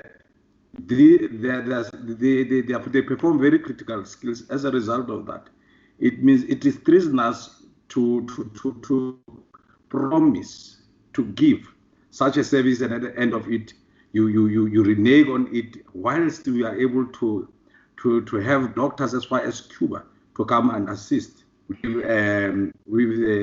COVID issues. Now, those are things that I wanted to find out. Now, the other part is that there was a representation that was made whereby we were told that the graves were dug already, and there were mortuaries constructed. Now, the question is, literally, it meant that there were people who are going to die. Now, I wanted to find out from you, General, is that did you assist in the burials? Because a lot of contamination and other matters happened during the processes of burials, including taking bodies from the mortuary from government mortuary to private mortuaries, whereby even private mortuaries were never provided with PPEs. They had to rely on themselves. And those are things that I wanted to find out, whether did you assist to that level? I understand about the contaminations that you assisted with, purification of water, distribution of food passes, which by their nature were quite problematic, because a lot of people that could not even observe social distancing at the time. Thank you very much. Thank you so much, Mr. Mafanya. Ryder? Thank you very much, Chairperson. Chairperson, I have a comment and I'll follow it with two short questions. The comment relates to just an incident which affected me directly, where the SANDF acted in support of the South African Police Services, responding to an incident in my area. And I just wanted to voice my appreciation for their involvement in that, and to say that it was a job extremely well done up in Gauteng, dealing with some of the land invasions. So well done on that. That's the comment. Thank you. In terms of the questions, Chairperson, I have two, as I mentioned. The first one relates, of course, to the cause of the incident, but not so much the incident itself. But subsequent to that, there was a code of conduct that the court required that get signed by all of the members. I think that the point has been made that code of conduct has now been distributed. I think if we could ask as a committee if we could receive a copy of that code of conduct, that we could just see exactly what it said and evaluate for ourselves whether it achieved the right things in terms of what was required. So I think a copy of that document is my request. The second question is quite simply one of budget and funding. And I think it's important that the general note that obviously this committee should have some inputs into the budgetary processes. And so it's important for us to know exactly as well how the finances are looking. So I'd like to hear from the General in terms of money. How much has been spent on the employment currently compared to the additional amount that was appropriated in the emergency adjustment budget that was done? So just to give an idea of how we're doing in terms of budget versus actual spending so far. Thank you, Chairperson. Thank you so much, Ms. Motisa. Thank you so much, Chair. Indeed, this report has provided us with a more detailed information. I would like to request people who take the platform to unmute their videos because we are live on some of the channels, on one or two channels. I have load shedding, Chair, where I am, so it's dark. The video will not be seen. Okay, it's fine. Thank you, Chair. I was saying that this report has really provided us with a more detailed information. I just wanted to check, though, that with the ICU facilities that were put up at the Sebokeng and Jubilee hospitals, was there a specific need or a requirement for those facilities to be put up on those two hospitals? Thank you, Chair. Thank you so much. All right. Any other colleagues? Any other hand? All right. It does not look like there's any other hand. Minister, you may want to have the first bite and then hand over to the team led by the General. Thank you very much, Chairperson, and thank you, honorable members, for your questions. And yes, I have noted the questions raised by Honorable Mare with regards to reliance on the reserve force and, in fact, the auxiliary forces. When we announced that number, which was very big, I recall that I did appear before the committee. And one of the questions raised by the committee was why we needed that big number. That was the second part of the deployment, I think. And I said in response, it was based on the assessment which had been done by the military. As you would know, colleagues, issues of deployment in terms of numbers are not issues which are determined by the minister. These are purely operational matters. And of course, all operations are intelligence-led. And therefore, I would imagine that at the point when this number was decided and agreed upon at the Military Command Council, it was based on the assessment which the Military Command had done, because at the time, remember, there were deaths all over, globally, not just here in South Africa. In fact, the whole thing was still new in South Africa. And when we saw what was happening elsewhere, for instance, in Europe, there was a bit of anxiety.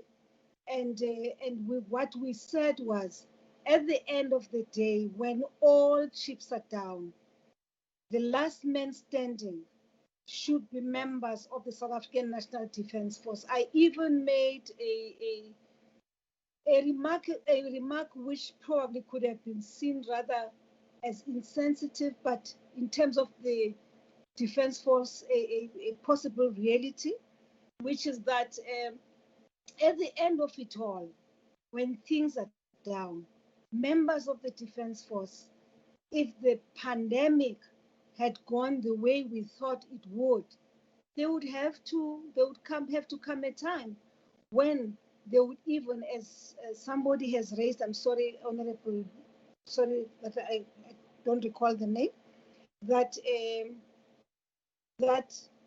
you would actually have to assist even mortuaries. And by the way, I should say this, that already they were just beginning, we're beginning to get reports. There are areas where mortuaries are becoming you know, overcrowded. And we then said, we had agreed in the beginning that, of course, once we pick up that there's a province which is beginning to develop this particular challenge, we would obviously have to assist in putting together mortuaries, maybe buying refrigerated trucks, but because the current mortuaries which we have, which are mobile, the ones we use when troops are deployed, are very, very limited. So the numbers would have been huge because we were not just talking about deployment, particularly from myself. For me, I saw the role of the Defence Force not just as that of support for the police in ensuring that people comply with the regulations.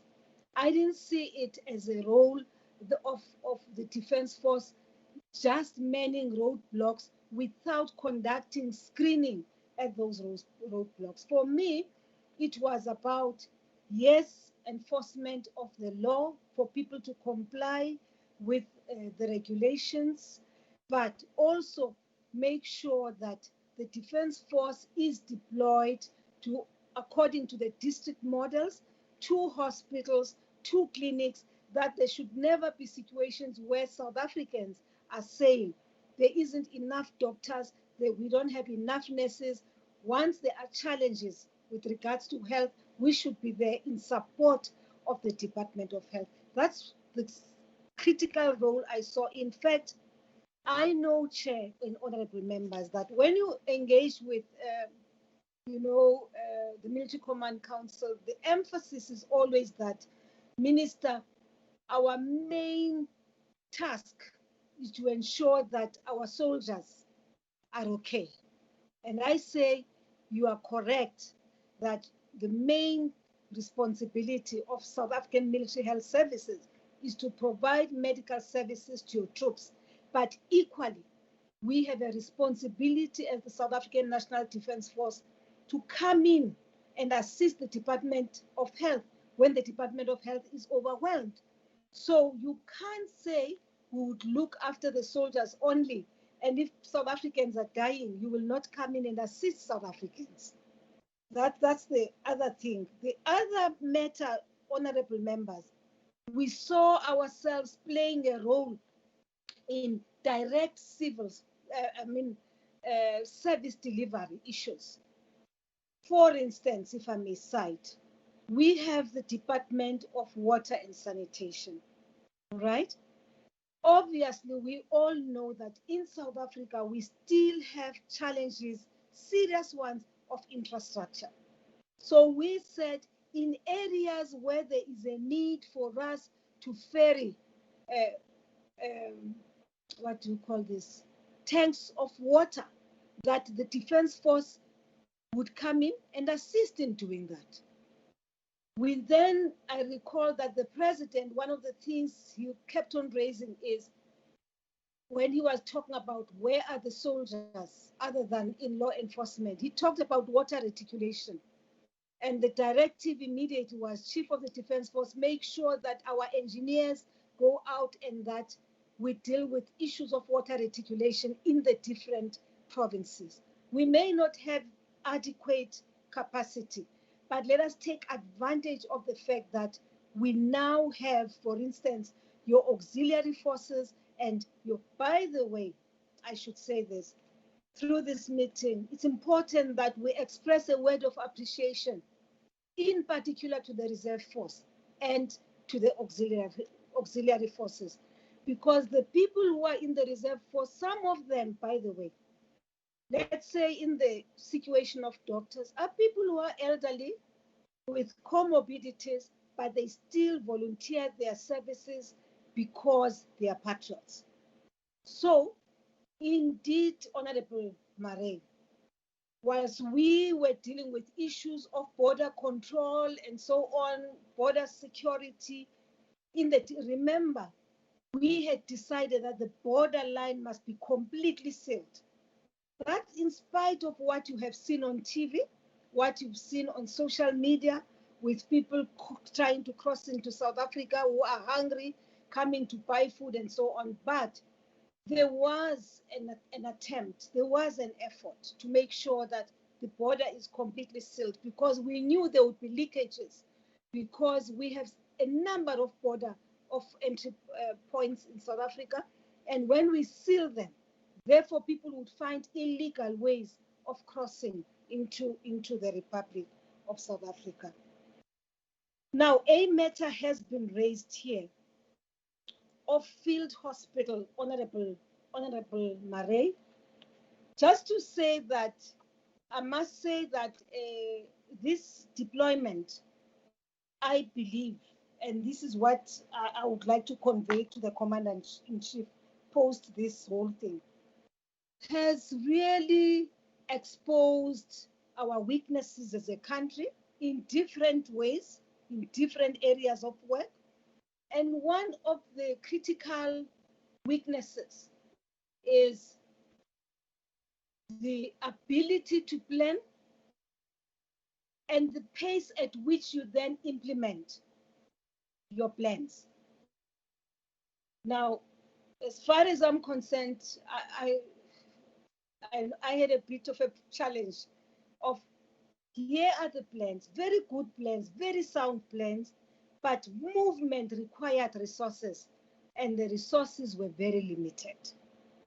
So I'm saying, for me, this was a very, very good experience for the South African National Defence Force, so that we are able to identify where our weaknesses are. For instance, the capabilities. We all talk about the need to arrest the decline of the capabilities of the Defence Force. And this pandemic actually proved to us that, in fact, we have very limited capabilities, to a point where I do commend, the decision to have Optusano. Because if we did not have Optusano, honorable members, I can assure you it would have been tough with us, because we hardly have even ambulances. We have very limited numbers of vehicles and ambulances. Now, sorry, can you unscramble Operation Notlela, because there's public there that is listening to this presentation? Okay, all right, thank you, Chair. Optusano, as we would know, okay, honorable members, at some point when we realized that indeed we were really hit hard by the challenge of budgetary constraints in the Department of Defense, there was a decision to get into a partnership with the Cubans. Because why Cubans? Because Cubans have suffered a long period of sanctions, arms embargo, and everything. So we said, and we've seen how capable of they are of turning an old vehicle of the 50s and the 60s into a new vehicle. So we requested to get mechanics from them. A few engineers who came in, supported us, and in the course of that, ensured, of course, that there is skills transfer. So as they've been repairing a number of our vehicles, in fact, at some point, Chair, I would want you as a committee to visit the facilities where this work is being done, where the repairs are being done, where preservation of those vehicles is being done. Because in the past, we took the media there, actually, when there were questions about this, and we took them there. And when they arrived at the places where we parked all of these vehicles, which look new, they were stunned. They just could not believe it. In fact, what you saw, what you see whenever we have Armed Forces Day, the long convoy you see of vehicles, we have them now because of that operation, where our people are getting these skills from the Cuban contingent. Now, I just thought I should touch that, because I'm saying I was just raising this in the context of the weaknesses of the Defence Force, because there are no capabilities whatsoever. Now, allow me, Chair, to then move on to a matter which has been raised by Honorable Modise, which is whether, in fact, we needed to have that hospital in Sebokeng. It's not just Sebokeng. I should say this, that even at the meeting which we had on Friday, we are still talking about deliveries which must be done of ICU beds with ventilators, some of the equipment which we need. And I think for me, COVID colleagues, colleagues, COVID, I was saying to the generals, when all is over, the Defense Force, with all the limited finance, budgetary constraints we have, we must have something which will be able to point and say, this is what COVID delivered for us. And I believe that the orders for ICU beds and ventilators, our ICU needs right now are going to be well equipped, including the 1 mil 7th floor, which we've been talking about for many, many years. As I'm talking to you now, you have teams which are on the ground on the 7th floor at 1 mil to create a fully fledged ICU unit with ICU beds and your ventilators. Now, because when we looked at the numbers of ventilators we have in each one of the military hospitals, we have literally very limited capacity. And the issue I've been raising to the generals is that I do not want you to lose troops, not one. We know that people have died, but we've got to make an effort to make sure that we provide the best. And if it happens, if we lose our soldiers, it shouldn't be that we did not do our best to provide what is required and what is needed for them. Now,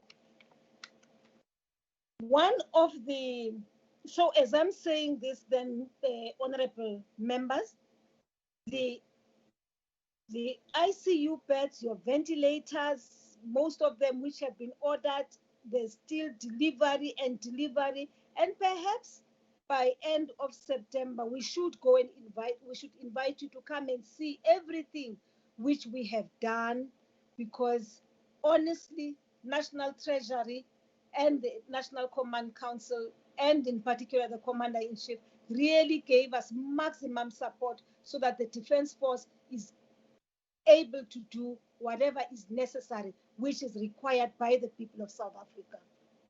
Now, I'm not saying in the course of that there are no weaknesses. There are weaknesses, but what is important is that there's been proper planning, we had good intentions, we've done what we could, but of course with very limited amounts of money.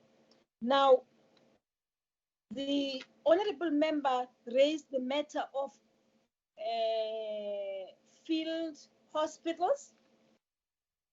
We do have a good and a big field hospitals. I'm not talking about the small other field hospitals, a big one, field hospital. And right now, the Defense Force was in the process of ordering 2 more field hospitals. And I must say that, Honorable Murray, I stopped them. I stopped them because of the amount it would have cost for us to order 2 more field hospitals. I said, let us use that which we have. Let's make sure the big field hospital which we have is well equipped. And that is the field hospital which has been put up in Sebokeng, so that in the event we are required to move in and assist the people in that area, we are able to do so. But there are many other small kinds of field hospitals which are not necessarily well equipped. So that is why you see us ordering so many ICU beds and ventilators. It is for the purpose of making sure that a field hospital is a proper field hospital. So beyond COVID, there is a lot which we are going to inherit as the South African National Defence Force, because we are using the limited resources which have been provided to make sure that there's legacy beyond COVID-19. Now, Honorable Chair, you then raised, I don't want you, Honorable Marais, to say I have, somebody mentioned, Honorable Mafanya, that fatigue has set in. I think fatigue has set in not just among soldiers, I think all frontline workers, nurses, doctors, police, your military personnel. Yes, fatigue has set in because obviously we started with a lockdown level 5, which was quite intense and required a lot of movement and required a lot of stringent measures to be put in place so that people do not violate the regulations, so that people comply with the regulations. And I think South Africans tried their best. But yes, fatigue is certain, but a soldier is never too tired. There's 20,000 now on the ground, and something would still have to be done. And obviously, right now, the virus has gone down. The numbers are going down slowly. And in the event there were to be a need for more, I'm sure the Commander-in-Chief would have to review the decision. I don't know. But that too will be based on information given to him, which will enable him to take a decision. The last, Chair, is the matter which you have raised of a code of conduct, which the honorable member has requested should be provided to the committee. We will do that. But just to say, honorable member, and just to set the record straight on this one, a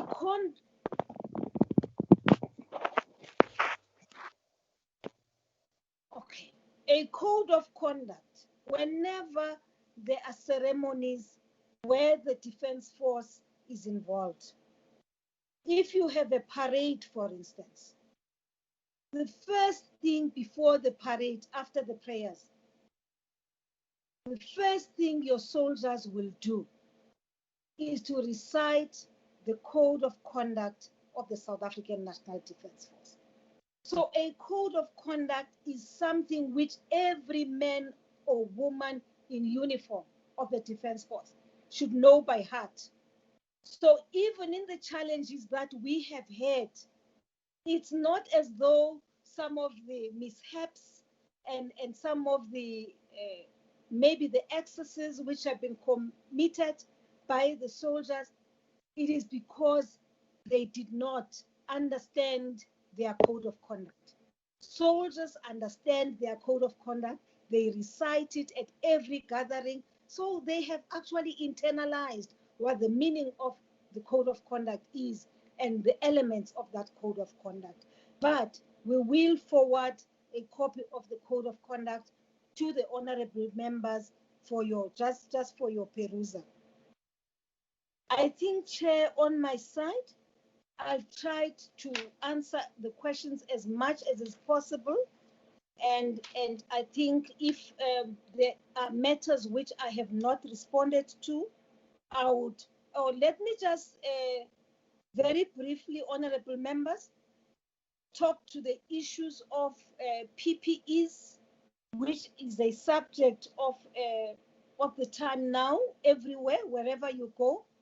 And I must say that, honorable members, we have tried as much as is possible from the reports which I receive regularly from the Military Command Council, because I've tried to keep my finger on the pulse on this matter by ensuring that as they procure PPEs, that you have your internal audit, monitoring, and ensuring that they identify whatever risks which are at hand and draw the attention of the Defence Force. We have tried as much as is possible to comply with the regulations which have been issued by National Treasury. So I'm actually hoping that as we have submitted our report and information to the Committee of Ministers, that when National Treasury publishes the list of companies which have secured contracts from the Defence Force, I'm really hoping that we will not be embarrassed, because we tried as much as is possible to make sure that we put all systems in place so that we are not embarrassed at the end of this entire process. Honorable members, if there are any questions which I have not answered, which were directed to me as the executive authority, members will remind me, but for now I will hand over. And I'm sorry for being long, Chair, but I thought it's proper that I should clarify issues as much as is possible to the honorable members. Just to say, Chair, as I end my input, one of my sincere wishes, which I've expressed to the Military Command Council, was that it would be such a pleasure if beyond COVID-19, that the Defence Force would be able to identify a small hospital in a province where we do not have hospitals. I identified in particular the area of Limpopo, where you have many bases of the Defence Force, where you have long distances to travel. For instance, between Hoedspruit, if I may cite, and the nearest hospital, it's about 140, 170 kilometers. And I said, if we were to have, out of this small amount of money which we have received for this project, Operation Notlela, if we could just start building, and I'm not saying a massive hospital, just a small hospital, that will be something which will be a legacy project for the Defence Force, I would be the happiest woman. And I know that this is one of the matters which the generals have been seized with, to look at what it is that we can do beyond the fact that we've now been given an opportunity, at least to equip our hospitals, to buy equipment which we've never had, which we would not have had if we had not been given this small allocation for this COVID-19 process. Thank you very much, Chairperson. And I hand over to you, General Mapwanya. The SANDF is also here, and sure she will have a word or two on these matters. Thank you. Yes. No, thank you very much. I should have added in the beginning that General Mapwanya is accompanied by Major General Ramatswana, Major General Mapasha, Provost Marshal Mapoto, I hope I'm right there, Brigadier General Nkosi, and Brigadier General Mongo. So that is in case they come forward to answer the questions. But I think there's very few now left remaining. I think you have dealt with the bulk of the questions, almost 98% of the questions, Minister. Over to you, General. Thank you, Honorable Chair, honorable members of the committee. I think I will have to say very little, because Honorable Minister had already touched on a number of issues that were raised. And you'll give him part of your salary at the end of the month. She is responsible for my salary, and therefore she feels pity for me if I hand over part of my salary. Honorable Chair, allow me to try and briefly say to the question raised by Honorable Semare that yes, it is appreciated that for every operation that we conduct, it is preceded by a scientific military appreciation process. I just want to come to the number 73,000 because before we even had to determine the number, we made an appreciation and said, by the way, a good plan will only last when the first shot is fired. That is critical. So we couldn't take chances and say that we need to be minimalistic. So we appreciated, took all issues into consideration. We looked at a number of factors and we did come to that total. It doesn't necessarily mean that when you go to battle, all people will come back and survive. There are casualties. And whilst planning, you also plan the ratio of casualty as per the standards. COVID is an enemy that we were facing for the first time. And whilst we were preparing for that enemy, invisible as it is, we had to be very cautious to say we will be able to support our people to the last drop. And that is what we intended to do. The question of funding, I think I will not touch much on it because... Maybe on the financial implications, General, let's pack it for later. We will deal with that question when we take a presentation on the budget. First quarter or second quarter, we'll see how we fit it in so that we do justice to it. I hope members will not fight with me on that one. Thank you, Honorable Chair. Then I will also have to move to the second question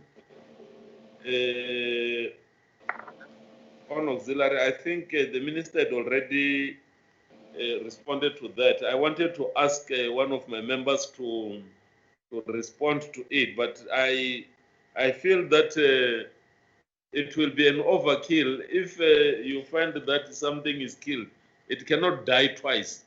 So I think the Minister killed it.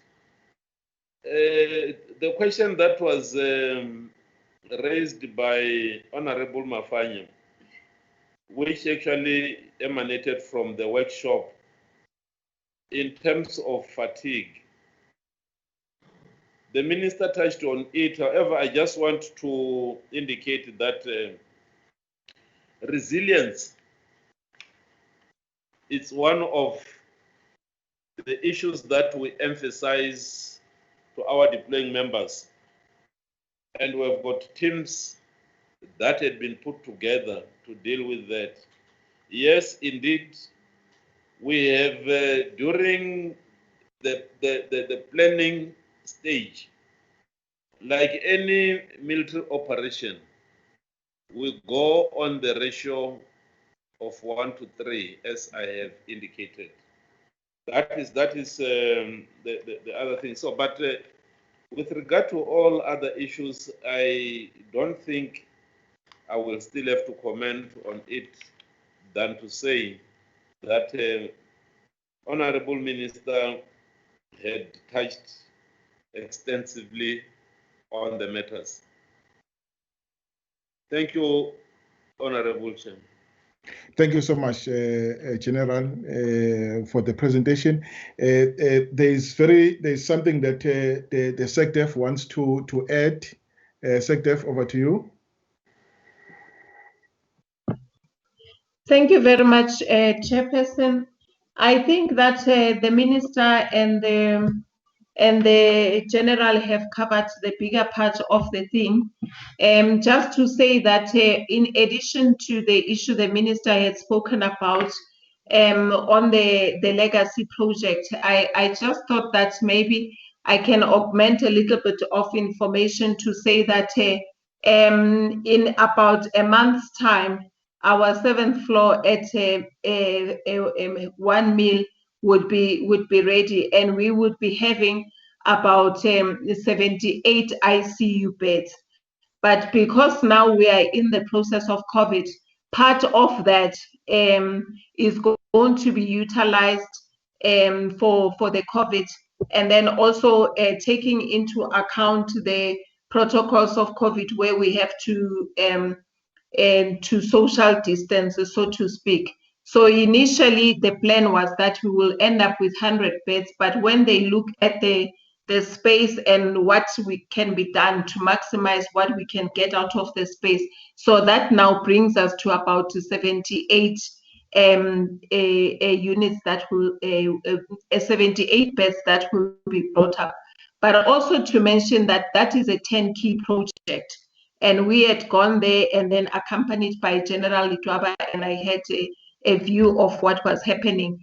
But also part of what would be delivered is to make sure that there is a stable energy supply for the hospital.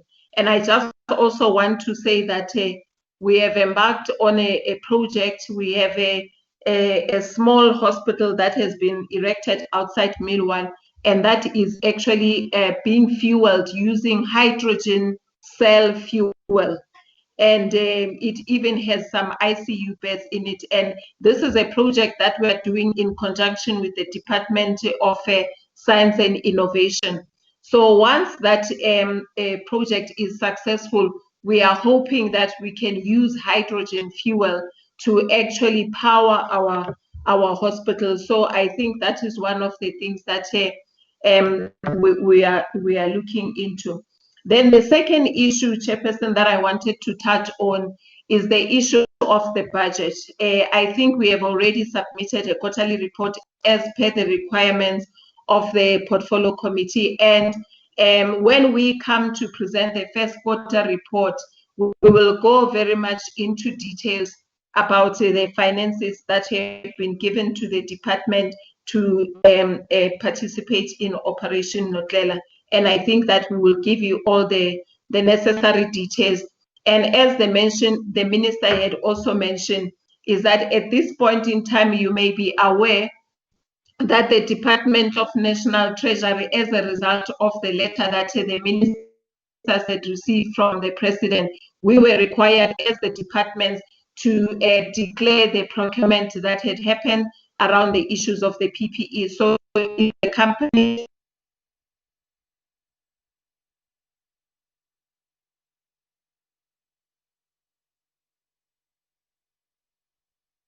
Hello, is the SANDF still audible? Maybe the problem is on this side. Minister, can you hear her? No, he's No. frozen. I think he's frozen. She's frozen. Oh, it's frozen. Okay. Thank you. Am I frozen from my side? Now we are back. Now we are back. Okay. No, I'm saying that we had received, as all government departments, the request from the presidency that we declare the PPE procurement that we had conducted as departments. We were given a time frame within which we had to respond. We did submit the list, and the list basically is broken down into the companies that procured and what we procured from them and for how much. And that list has subsequently been published on the website of National Treasury. So, and we were made aware that it would be. Not yet. Yours is still yet to be published. Okay, all right. Yeah. But what I thought that the committee needs to know is that we did submit on time. But as I say, Chair, I would appreciate when we come for the first quarterly report, we will go much into details. Usebenzile uqedile. Colleagues, look, I think we've done justice on the issue, and we have covered the issue extensively. And I know there may be one or two questions that you would want to raise just as a follow-up, but in view of the fact that we still have another presentation to take, allow me to invite the General. General, we're left with 30 minutes now. Can you share this 30 minutes? You take 15 and you leave us with 15. I know we'll still have another discussion at some other point. And even if we don't cover every single detail today, we'll have a second bite on the thing. Is that agreeable, General? Honorable Chair, I am subjected to civil control and oversight. Over to you, sir. I will definitely take less time this time. Honorable Chair, with regard to this presentation on border safeguarding, I want to indicate that the briefing could not have come at any other better time than now, when COVID-19 has opened a window for us to see and understand our strengths and shortcomings as a nation and as the South African National Defence Force. The requirements to respond to challenges showed how vulnerable we are as a result of years of neglect of the Defence Prime Mission equipment. Chair, since I'm required just to touch on the border safeguarding and support to our government departments, I will try and look at this presentation in a very condensed manner so as to allow that we interrogate the presentation together. Next slide, please. Chair, the first slide is nothing else but as part of the introduction, we are spelling out that this function of border safeguarding, why are you moving? We are reflecting that this part of the function of border safeguarding is a core function in the defense, and Op Corona resembles what is expected of us in terms of defense of the RSA. And as part of this introduction, Chair, I want to indicate that the operation codenamed Operation Notlela here in slide 2 constitutes both land border safeguarding, maritime border safeguarding, and air border safeguarding. Next slide, please. With regard to this operation, there are specific things that we are required to do, and slide 3, Chair, outlines the focus area of Op Corona in terms of law enforcement, enforcement of state authority, and defense of the territorial integrity and sovereignty of the Republic. And this in totality comprises the defense of the RSA. Next slide, please.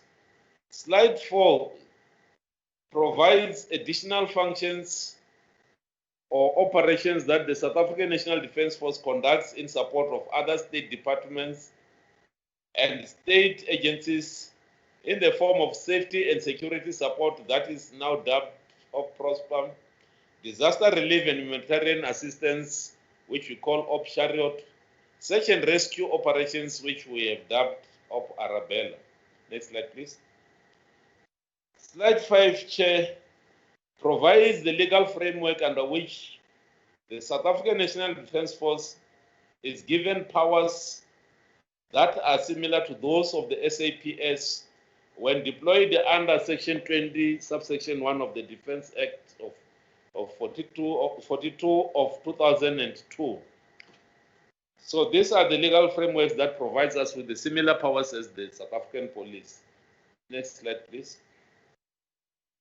Both slides 6 and 7, Chair, provides for the rationale and conditions for the design of minimum force structure, the requirements for the 22 composite infantry companies, as well as the character of there would be adversaries.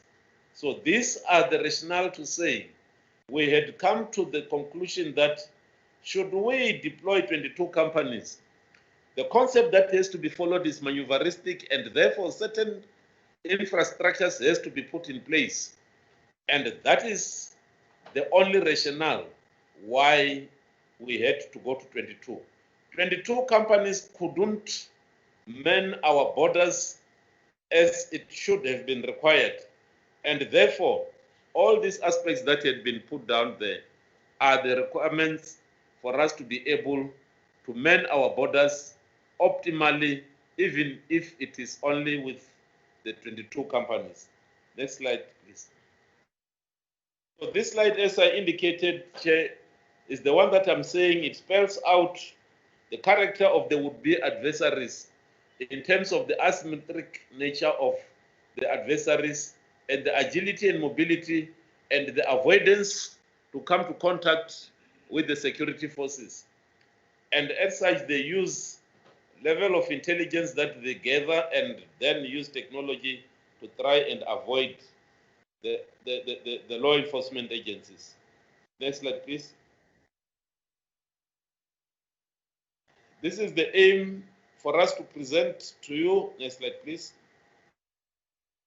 The scope as is shown. I want to hastily say that in this scope, the second part where I'm talking about Op Corona and Op Pakisa, the issue of Op Pakisa as part of maritime security had been brought in specifically because of the over-enthusiasm on the part of joint ops to try and indicate that other than the mandated functions of the Navy, there are over and above and additional things that we would have to do that has to do with the marine economy. And that is the reason why Op Pakisa is appearing there. Next slide, please. Honorable Chair, slide 10, as you say, it is a pictorial depiction of a total distances of our borders, both land, maritime, and air borders, where we are saying the total land borders of our country is 4,471 kilometers, and the total maritime border is 2,798, whereas the air border stands at 7,660 kilometers. Next slide, please. Honorable Chair, I want to hastily say that slide 11 to 20 covers the landward part of Op Corona, whereby slide 12 and 13, next slide please, whereby slide 12 and 13 highlights the prime function and operating concepts of deterring illegal practices like cross-border trade, that is the movement of both people, animals, and goods. In these two slides, Chair, we are also looking at the way how we detect, intercept, apprehend, and eventually hand over those that we have apprehended to the police for detention. Next slide. Next slide. The slide 14 and 15, Chair, it covers the tasking that are given to the deployed elements of the South African National Defence Force in land borders. These functions include both reconnaissance and surveillance, both air, ground, that is ground and air reconnaissance and surveillance. It also covers the issue of borderline and border area dominance, the establishment and attendance of border liaison forums, exchange of information between agencies so as to expedite our way of doing business, of protecting our borders. We also looked at tasking them with interdepartmental cooperation because the issue of borderline control, it is an interdepartmental function that requires cooperation amongst state departments. That includes the police, the Home Affairs, and other departments that are involved, like the Department of Agriculture. We also task our people with regard to the conduct of roadblocks and vehicle control points, because we may be required to go and look for certain bad elements. Cordon and search is also part and parcel of the taskings, as well as the ability to support other state agencies, and pure surveillance by deployment of battlefield surveillance teams. Next slide, please. Next slide, please. Slide 16, Honorable Chair, shows a breakdown of total land borders as it had been indicated in the initial slide where we were talking about both land, air, and maritime border. In this slide, we are now indicating the extent of our land borders, which stretches to 4,471 kilometers, with the Republic of South Africa and Zimbabwe having 214 kilometers stretch of border. Mozambique border stretches for 417. At the same time, the RSA, Swaziland, Mozambique border below the Big Bend is at 76 kilometers. This is the border that RSA has in the province of KZN. That is at the area around the Big Bend. The Swazi border with RSA of 290, that is now when you move towards Mpumalanga. And the Swazi border with the KZN is 137 kilometers. We do have an interesting border. That is the border with Lesotho, which is in the belly of the RSA. That stretches for 232 kilometers. That is now with regard to Lesotho to KZN. But Lesotho to Eastern Cape, the total borderline is 247. And Lesotho to Free State is 445 kilometers. The next borderline that I would like to indicate is the one of South Africa and Namibia, which is 897 kilometers. And the border between us and Botswana remains at 1,516 kilometers. Next slide, please. Slide 17 provides the current deployment areas against the initial concept. Press, please. These are the total number of the units that had been deployed. Press, please. And this is against the initial concept of 22 subunits. However, even with this concept of deployment, we have identified that whilst we have shown that we require certain elements as enhancers, there are gaps that we have identified. And the slide that is currently showing is the critical geographic or strategic gaps that we have identified. I will just single out the border of Botswana between Mahikeng and Pondrift. This is critical because these are some of the areas that the smugglers would like to utilize. But we have therefore started to come up with mitigating factors to say how best can we close these gaps with the current number of people that are deployed. The second gap that we have identified is the northern part of the Kruger National Park, as well as the southern border with Mpumalanga, that is the Swaziland border, the southern Swaziland border with Mpumalanga, as well as the eastern Lesotho border with KZN. These are the gaps that we feel should be closed.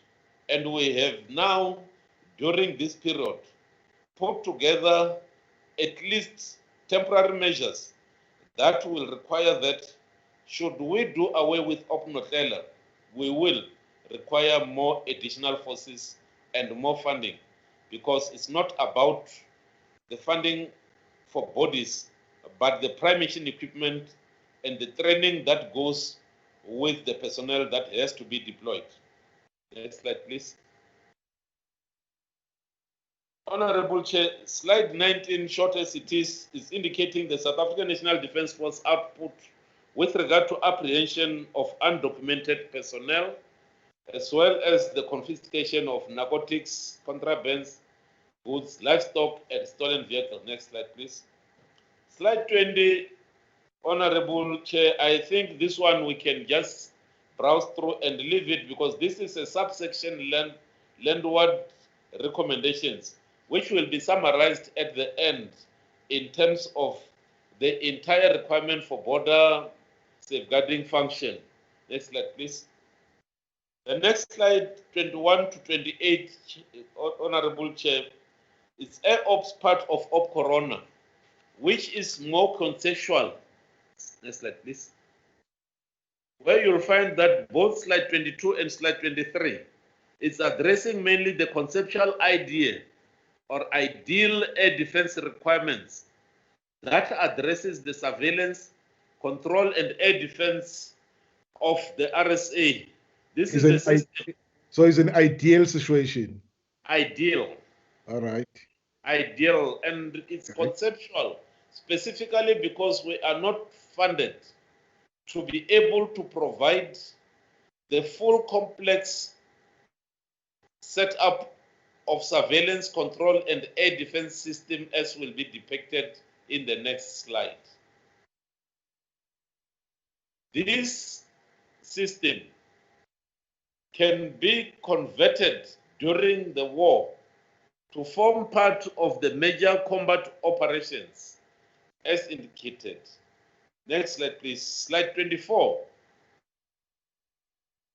This provides us the definition of the extent of sovereign airspace in terms of the surveillance, control, and air defense aspects that are required for us to be able to monitor our airspace. This is the combination of the airborne air defense elements, you know, of the Gripens and all the other air assets that we have. It speaks of our radar systems and our infrastructure, both in runways and bases. Next slide, please. Honorable Chair, this slide, it is providing us with the definition and the extent of the sovereign air space that our Air Force has to manage. And this is defined in the way that it shows us the nautical miles over our seas as well as the area on the land. Next slide, please. Chair, slide 25 highlights the challenges posed by inadequacy of current systems and the unavailability of funds to mitigate the shortcomings or gaps or deltas that had been identified for the Air Force to be able to perform optimally in their mandated task of protecting our airspace. Next slide, please. Slide 26, Chair. It is just a minimum sensor requirements in terms of the radar systems, much as the radar systems overlaps and provides different capabilities, both for the low-flying aircraft and the entire blanket of controlling our entire space. And this slide is simply indicating what we require in terms of managing the surveillance, control, and air defense system. This is the component of the SCAD system that I discussed in the previous slide. Next slide, please. General, because we'll have another time with you, just fly over now so that we get to the recommendations. Let me give you 3 minutes to do so. Thank you. Thank you. I will just indicate that the following slides were covering both the maritime of Corona, where we have defined the mandate and the extent of our maritime zones, not forgetting that the internal waters as well as the territorial waters should be inclusive of Prince Edward and Marion Islands that belongs to the RSA.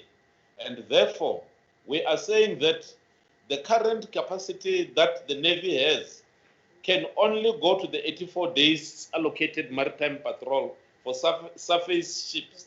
And therefore, we are saying the Navy requires at least additional funding. If not, we are going to find ourselves with the Navy that cannot protect our territorial waters. Chair, if I may also say that I will skip the part that I said it was just a summary of what I said is over enthusiasm for OPAKISA. I will come to the summarized version of the recommendations, which brings together all the recommendations from the landward, air, and maritime defense capabilities. There are three in terms of what I have picked up: the need to adopt the whole of government approach in the security of the RSA. The second recommendation, Honorable Chair, is that we should at least be looking at prioritizing defense portfolio in funding model of government, so that the defense and protection of the Republic of South Africa determines what should be in the budget, and not the budget determining how the RSA should be defended.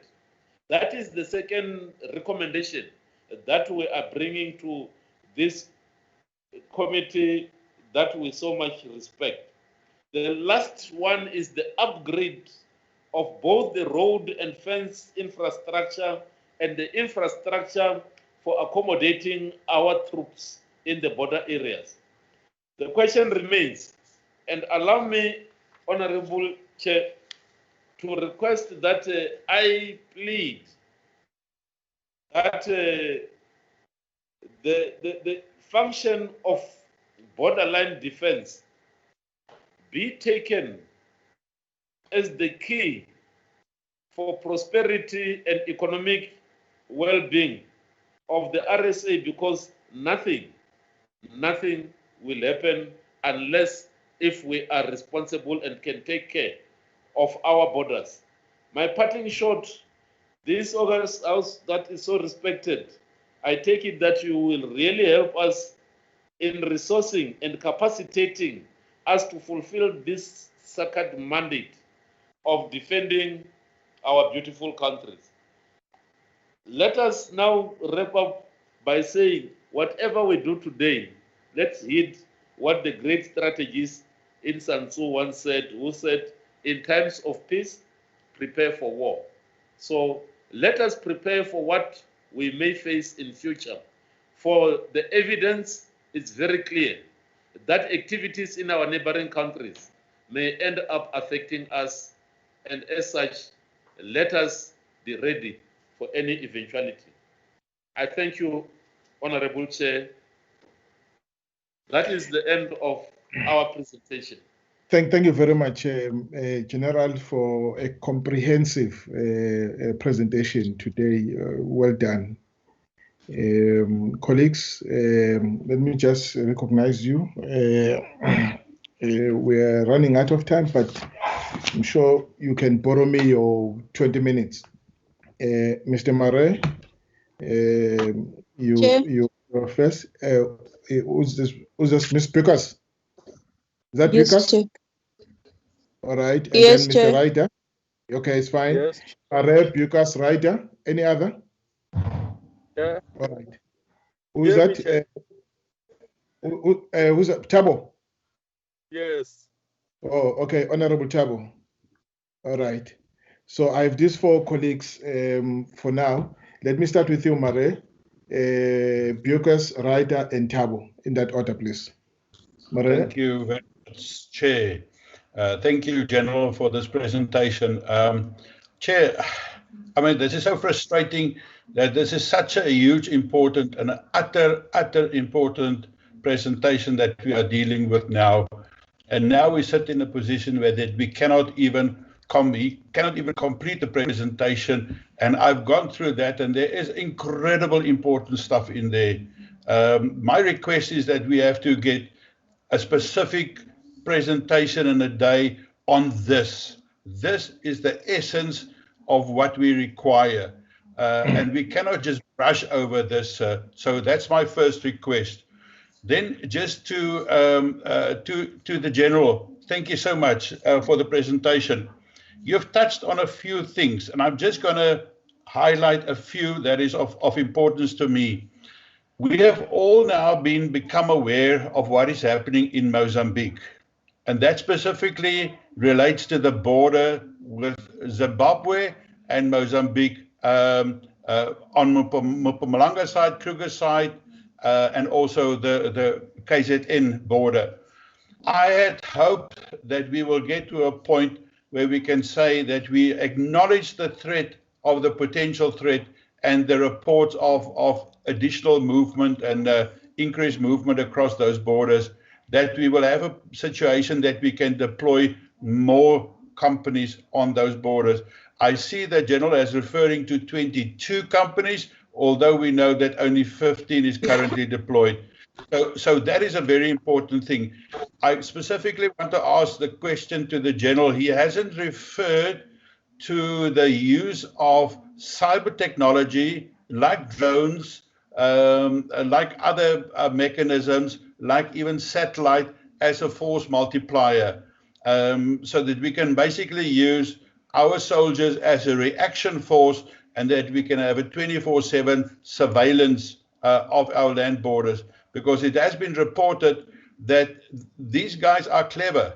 They know exactly when the patrols are taking place, and then they slip through another way. So we need to close all those holes that the General has referred to. So what is happening on those borders with regards to that, and also then cyber and satellite as force multipliers? I specifically want to ask the question of the utilization of our forces, and it refers to maybe the previous presentation as well. What is currently happening at some of the strategic key points, the protection of currently strategic key points? We know that we are in Operation Notlela, and we have got Ops Corona, and we have got the DRC and all those.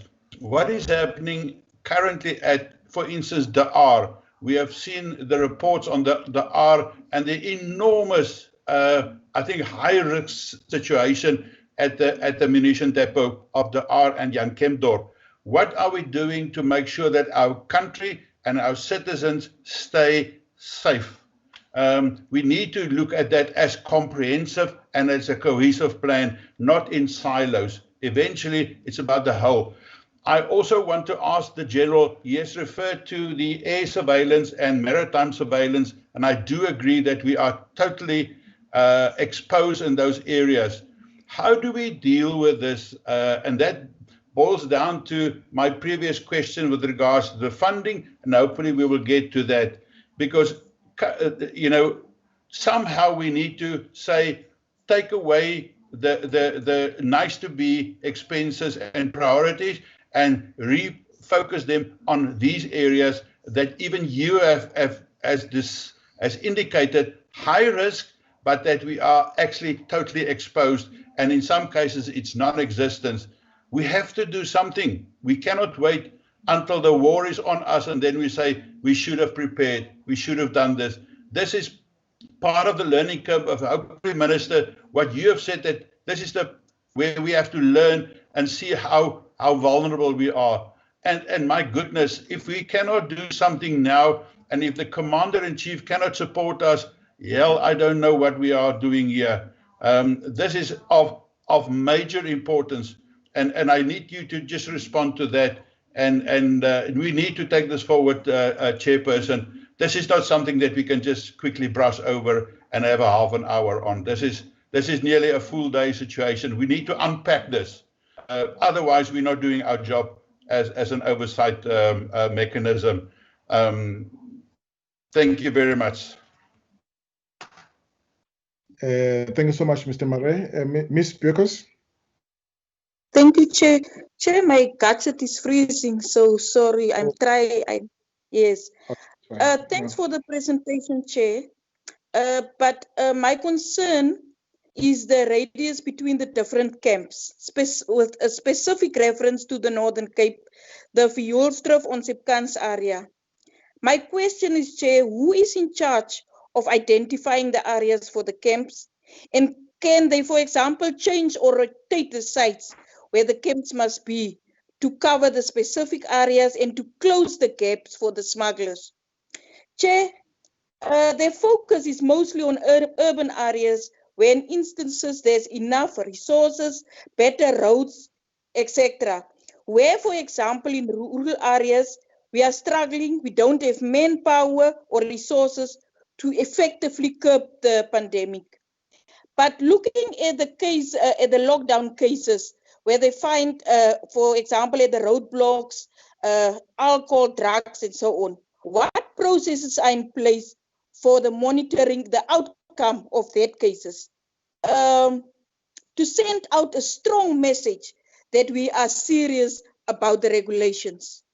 Then, Chair, the issues raised by the public is not necessarily good for the moral, and we also need to acknowledge the hard work that is done by the SANDF.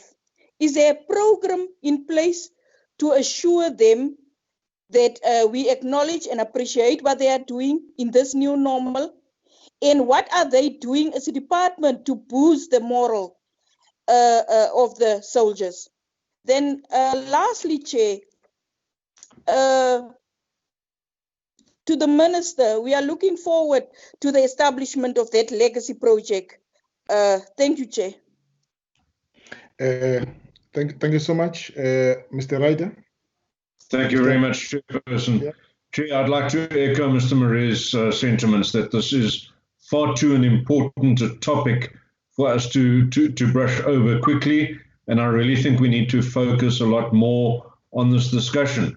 The defense aspects of securing our borders are obvious, but there's an economic imperative as well. If one considers the maritime borders and safeguarding of our maritime areas, the safeguarding of our fishing rights and the protection of our resources in terms of that is extremely important and something that can't be underestimated. The fact is that we also have the economic impact of massive numbers of undocumented immigrants into this country as a direct result of the border safeguarding not being to the standard that it should be.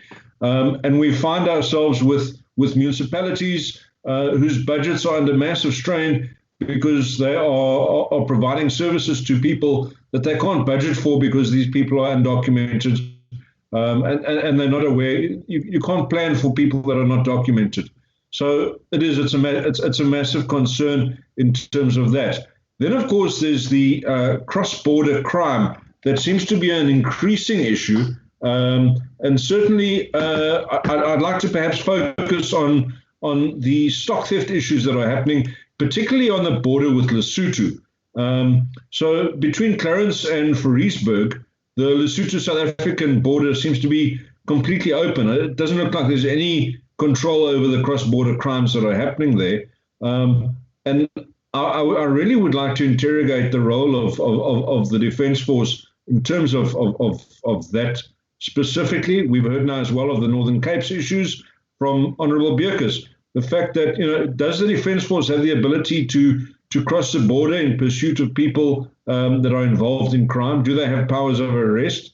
Are there arrangements in place for cross-border movements or law enforcement?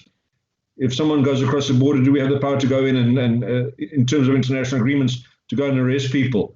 And then, of course, to ask as well, again, on the Free State Lesotho border and also the KwaZulu-Natal Lesotho border, are there sufficient resources there? On oversight,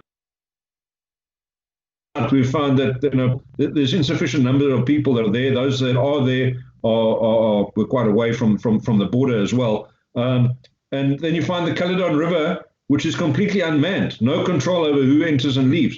So, yeah, I just feel that we're glossing over this. I'd love to interrogate we speak about the Fourth Industrial Revolution, border control, surveillance, and monitoring is absolutely fourth industrial revolution material. This is where we could be using drones and artificial intelligence to do the work.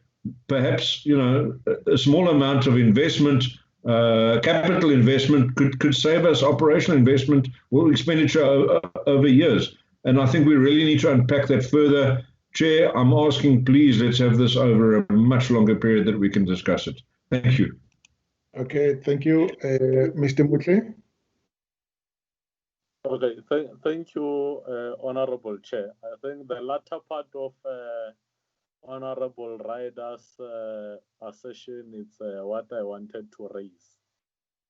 If I recall very well, Chair, and my memory serves me well, there was money that was allocated, I think around 285 million for technological purposes to serve as a force multiplier insofar as border safeguarding is concerned. If they can take us through into confidence, how far are they in terms of that project? Because as Honorable Ryder has clearly indicated, I mean, we are moving, even the President has made emphasis today to say we are moving into an era of technology. Therefore, we can't continue to rely on 15 to 22 companies or more than that for that matter. Whilst we can use technology to safeguard our border lines. Now it's high time that those that are responsible, particularly the department, start working towards ensuring that they replace those boots with technological equipment to ensure that our borders are safeguarded. Thank you very much, Chair. Thank you very much. Mafanya, was your hand up? All right. Okay, colleagues, I think we are done with the questions. The co-chair was in the meeting, but due to some technical glitches, he has had to jump off. There were problems with connections initially, and then when he had connected, the reception was too low. All right, that is Alec Nchabeleng. All right, colleagues, I think we are done. Colleagues, let me deal with the issue that we are brushing over. Well, there's no brush over. We are dealing with the issues. As soon as we identify the need for an item to be placed on the agenda, we do so. And if we think we have covered a point, but there's a point that was not covered, we must invite it back on the agenda. So the team in Pretoria, the minister, and they are, always available to come and report to us. They're very transparent. So I don't want us to give a picture that at least there is something that we hiding. But the enemy is time. Everything must be done within the time allocated. So I've taken note that if you want part of this presentation back, I will arrange for that. Minister, uzwile bekuluma, the SANDF uzwile bekuluma, and then after that I will go to the chief of the SANDF. Thanks, Minister. Over to you.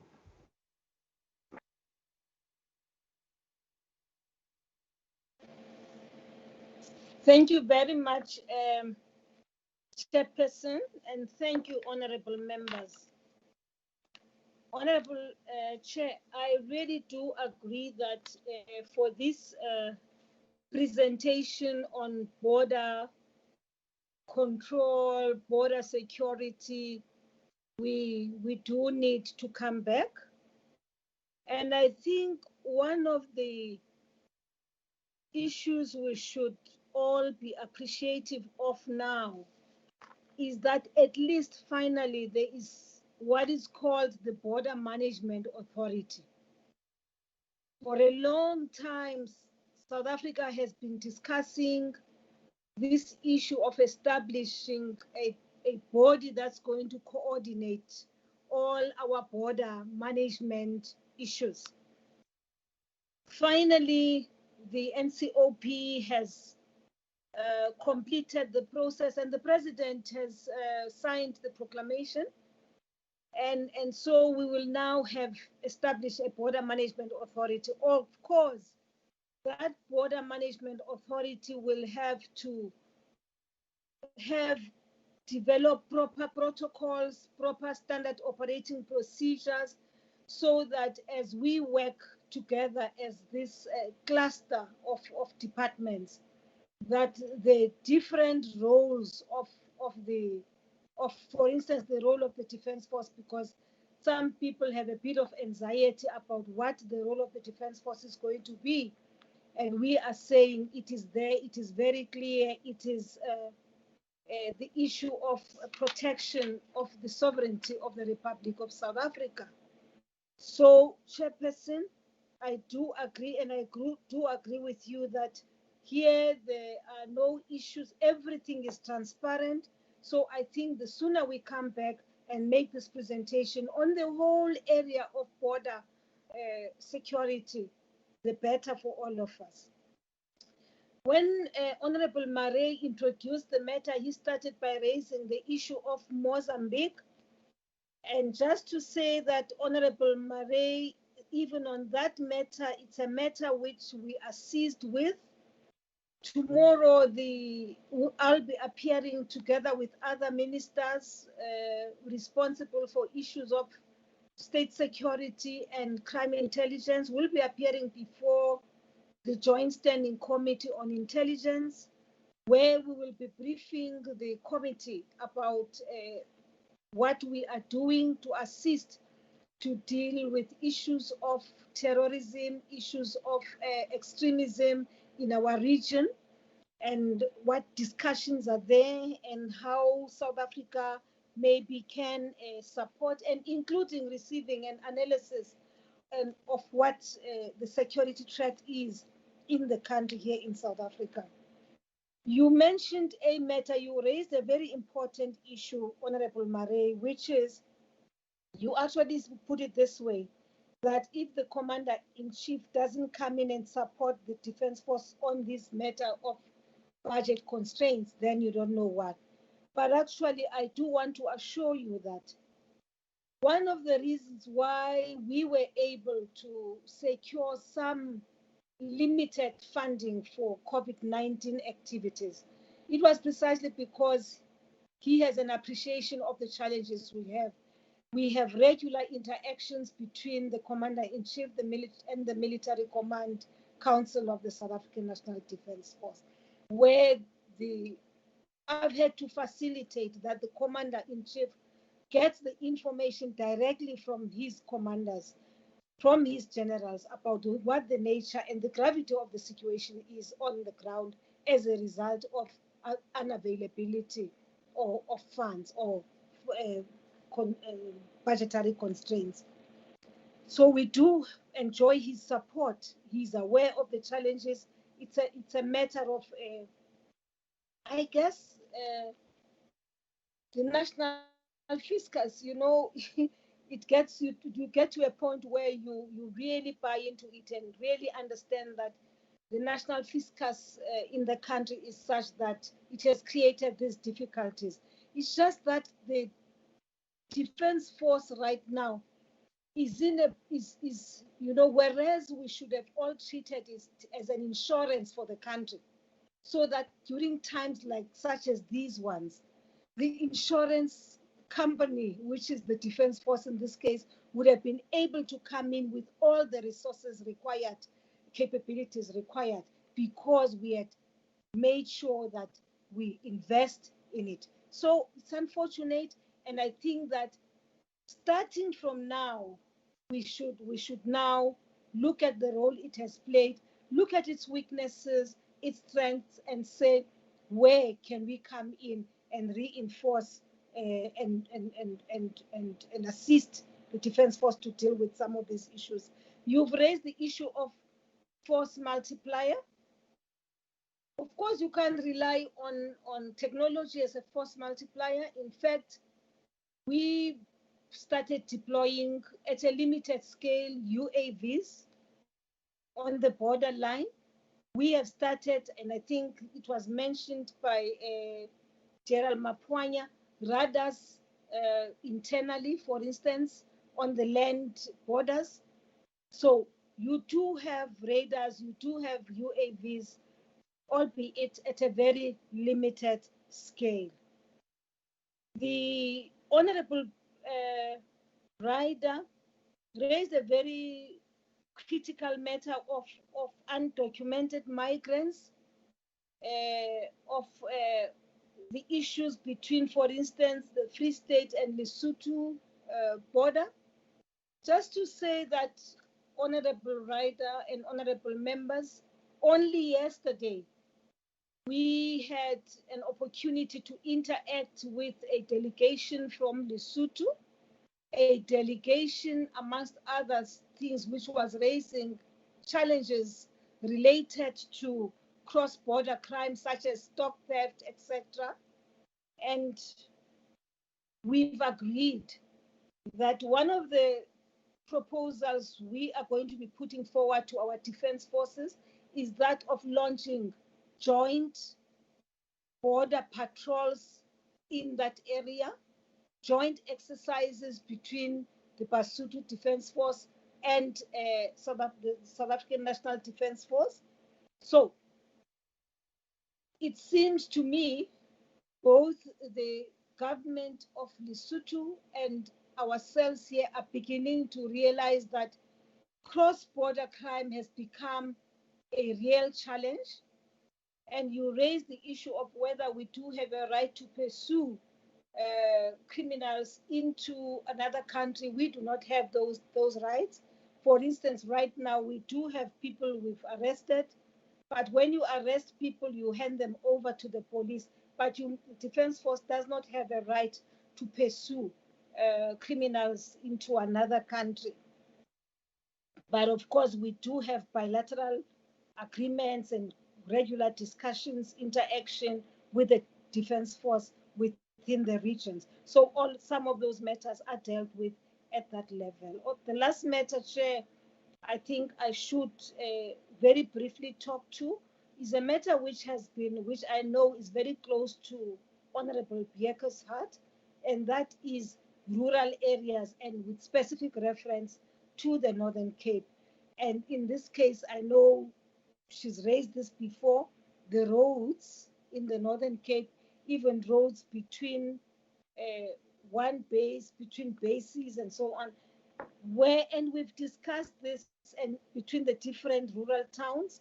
This is a responsibility of the Department of Public Works and Infrastructure, and I'm sure Honorable Bierkes, at some point we may actually request the team that is led by Dr. Ramokgopa just to give a brief presentation to Parliament and maybe to this committee about what it is that South Africa, the government, is beginning to do with infrastructure challenges, including main roads in the country. Because this is a matter which Minister Patricia de Lille and that team led by Dr. Ramokgopa are dealing with right now. I had said, Chair, this is the last matter I'm dealing with, but I think it is proper that on my side, as you close the meeting and as the generals cover whatever areas I may have left out, that we've noted the issues raised by Honorable Rider on undocumented migrants.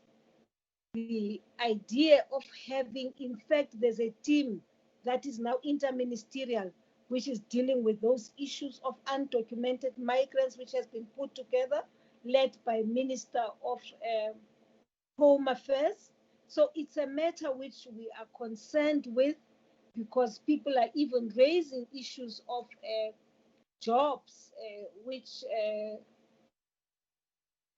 are, there's a perception that jobs are taken over by particularly unskilled laborers from other countries, and it's a matter that is being dealt with, honorable members. But I do want to say, in as a parting shot, we welcome the support which we are getting from the committee chair. We really do. We also welcome the criticism where it is due, and we should, though, through this committee, actually send a word to all the forces and commend them for the work they are doing under very severe constraints.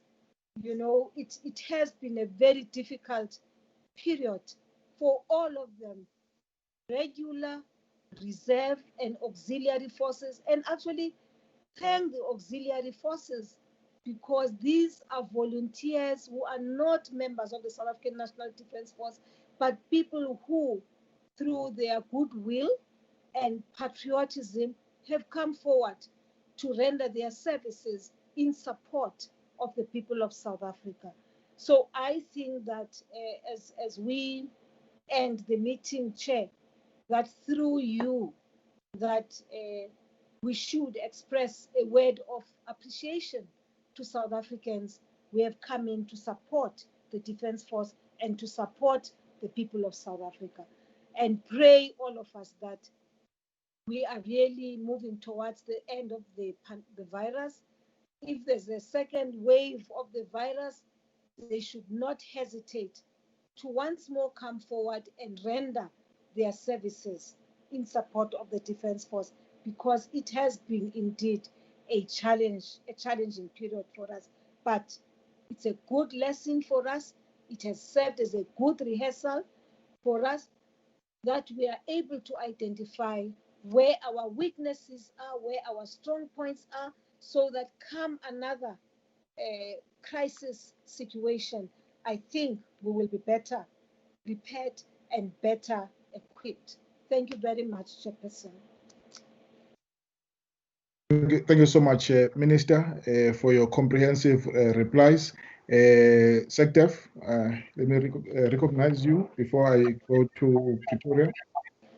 Thank you very much, Chairperson. I just thought that I must express the appreciation that the members of the committee are of the view that we needed longer time, and I do believe that we do really need a longer time. And I think that we need to look at the issue of the management of our borders from a perspective of territorial integrity, but also where we assert the authority of the state. Because, Chairperson, the role of the Defence Force is also changing. We are now participating in the economy, the ocean economy, and all those things. So when we do look at the issues of the borders, we need to look at the land, the air, the sea, and how well we deal with this. And we've got problems also of a lot of illicit goods coming into the country, substandard goods that are coming into the country. And of course, yes, we have the BMA that is coming into force. So we need to look at how we're going to deal with that. And we know that we also have problems of what would I say, airstrips that are not known, about 1,400 that are on the farms that can fly from one province to another country and come back, and we don't know what it is that they carry. So I think that the opportunity of really dealing with the issue of the borders will afford us the capacity to be able to actually deal with these issues of the borders comprehensively.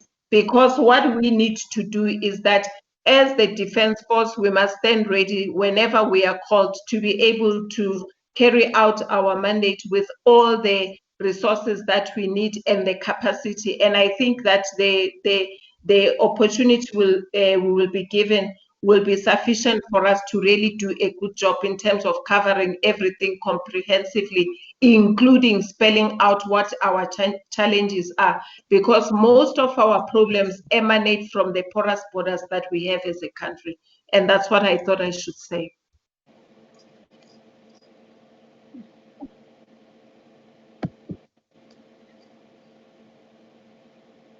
You are muted, Chair. Thank you. That the discussion on the borderline control will not be complete until we take a visit to the border, especially those problematic areas.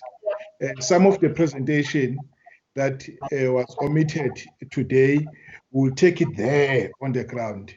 We had wanted to go to the borders, to take a visit to the borders early this year, but we couldn't go because of COVID. We've now moved to level 2. I'm sure we may consider going there. Of course, would expect the department to provide us with the logistics so that we are able to cover a huge ground when we are out there.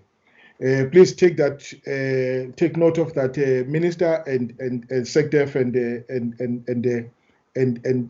the team at SQ, that we'll conclude some of the discussions when we are already on the ground. We can see for ourselves.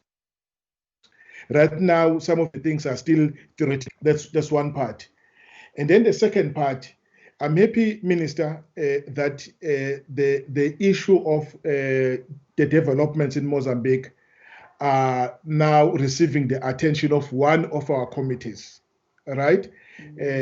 I want to leave it there, because there at least they can interact with the details, because they are qualified to enter into areas that we can't enter into.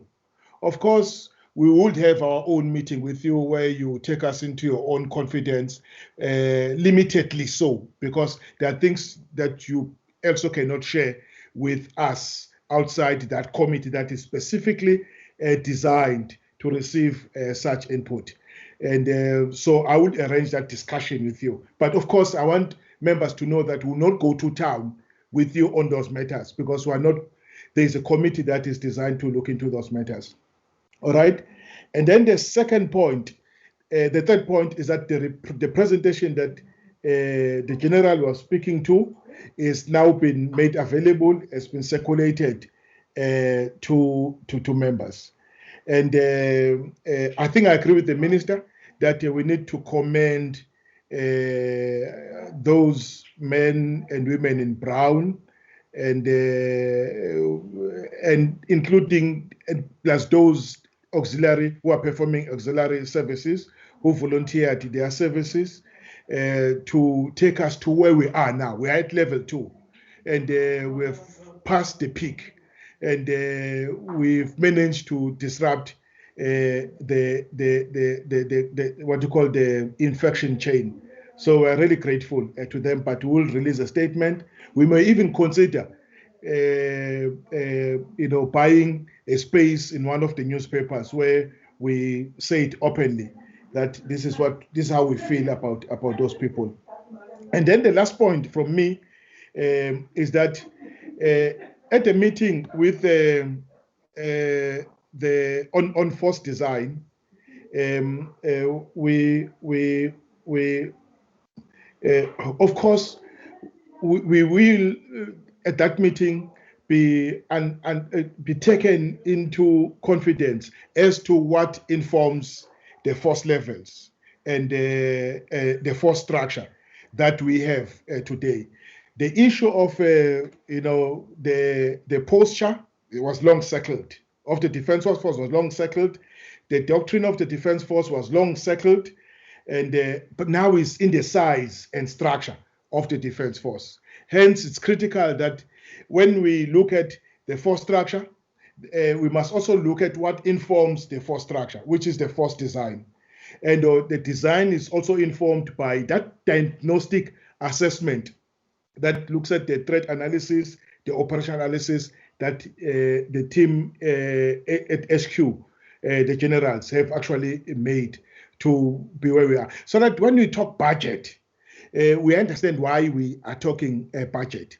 And I saw a minister, you'll see now, I don't want us to say constitutional mandate versus what you call constitutional mandates versus budget-driven mandate, because the fact of the matter, there is no money, so we must do with what we have, and if there is a cent that comes our way, we'll be lucky. But the reality of the matter here, there is no money in the kit with our economy doing what it is doing, and with COVID-19 disrupting the economy. And so the revenue projection is not at where we had anticipated at the beginning of the year. So I thought I should raise those points that in my closing. Over to you, General. You are going to close. Thanks. Minister, okay, it's fine. I will come back to you. General, I'm sure you. Yeah, I'll come back to you, Minister. General, thank you very much. Thank you. Thank you, Honorable Chair. I just want to take the opportunity to say thanks to the Committee for Leadership and Guidance and keeping us on the tight rope. We really appreciate, and I plead that this support will translate to future endeavors where the defense will be capacitated, even though we know that the fiscus is not that good, but at least minimally for us to be able to continue to provide for what is expected in our mandate. Thank you, Honorable Chair. General, will continue to support you. Minister, your last word, Minister.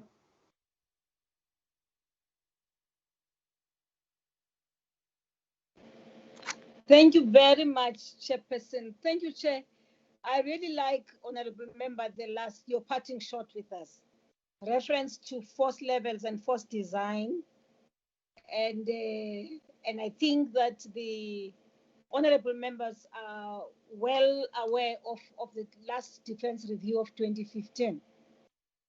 And my view is that we shouldn't go into another defense review exercise because it's quite an expensive exercise.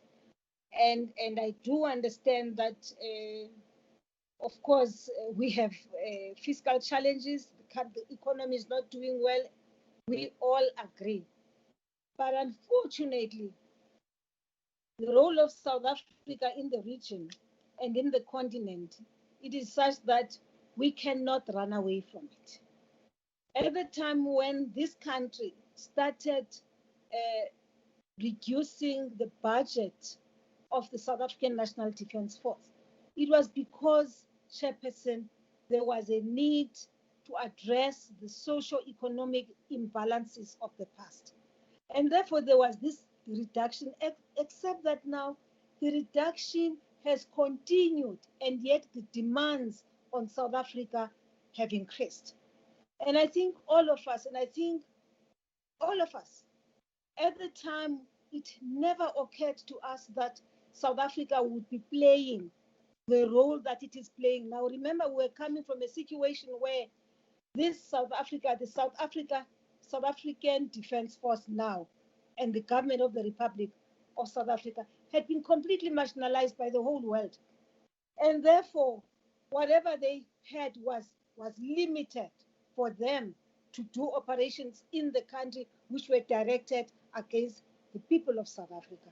Now, we are at a point where there is an expectation all the time that once you talk peacekeeping, once you talk dealing with crisis, people expect South Africa to play a key role. And I want to say, Chair, with all that, with all the challenges, unfortunately, with all the poverty as well in the continent, countries around us are actually spending more on equipping themselves. Their capabilities are becoming way advanced than ours.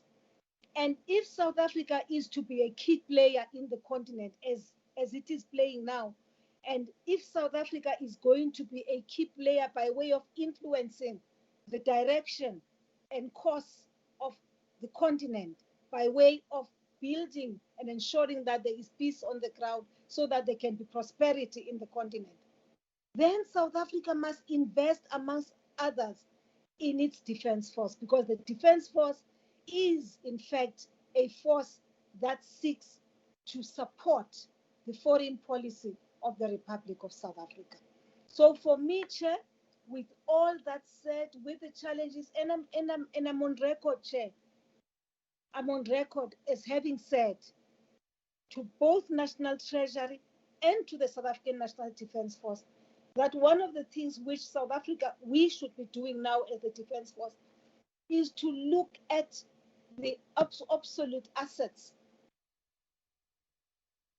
those which we do not require anymore, and see how we can capitalize on those, and see if there would be no benefit for South Africa. We have tracts of land, some of which, of course, would be made available, obviously, for expropriation, for land redistribution program to the people of South Africa. But we also have land which South Africa, the Defence Force, should be leasing, so that something comes into the kitty of National Treasury and the South African National Defence Force. There is a lot of work which has been done by way of auditing the assets and the properties of the South African National Defence Force. And I think all that is required, and I'm not saying that is enough, but I think there is a bit which can be done so that the South African National Defence Force at some point can, on its own, right, sustain itself in some of the areas.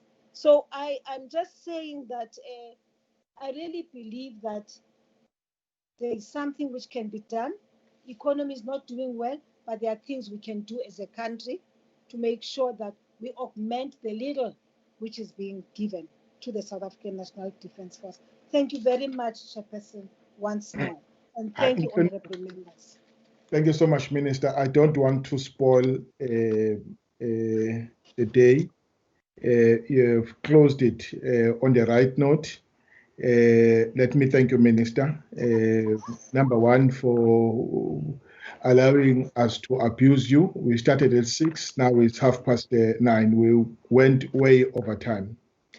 And I don't mind abusing the general. I don't mind abusing the generals. And colleagues, thank you very much for your time. On that note, we've come to the end of the meeting. Thank you, General and the team. Thank you, SANDF. Thank you so much. Till we meet again. Thank you, Chair. Thank you, Chair. Thank you very much. Thank you, sir. For challenging us. It was a good Thank you, meeting. Chair, Minister, colleagues in general. Thank you. Yeah. Thank you.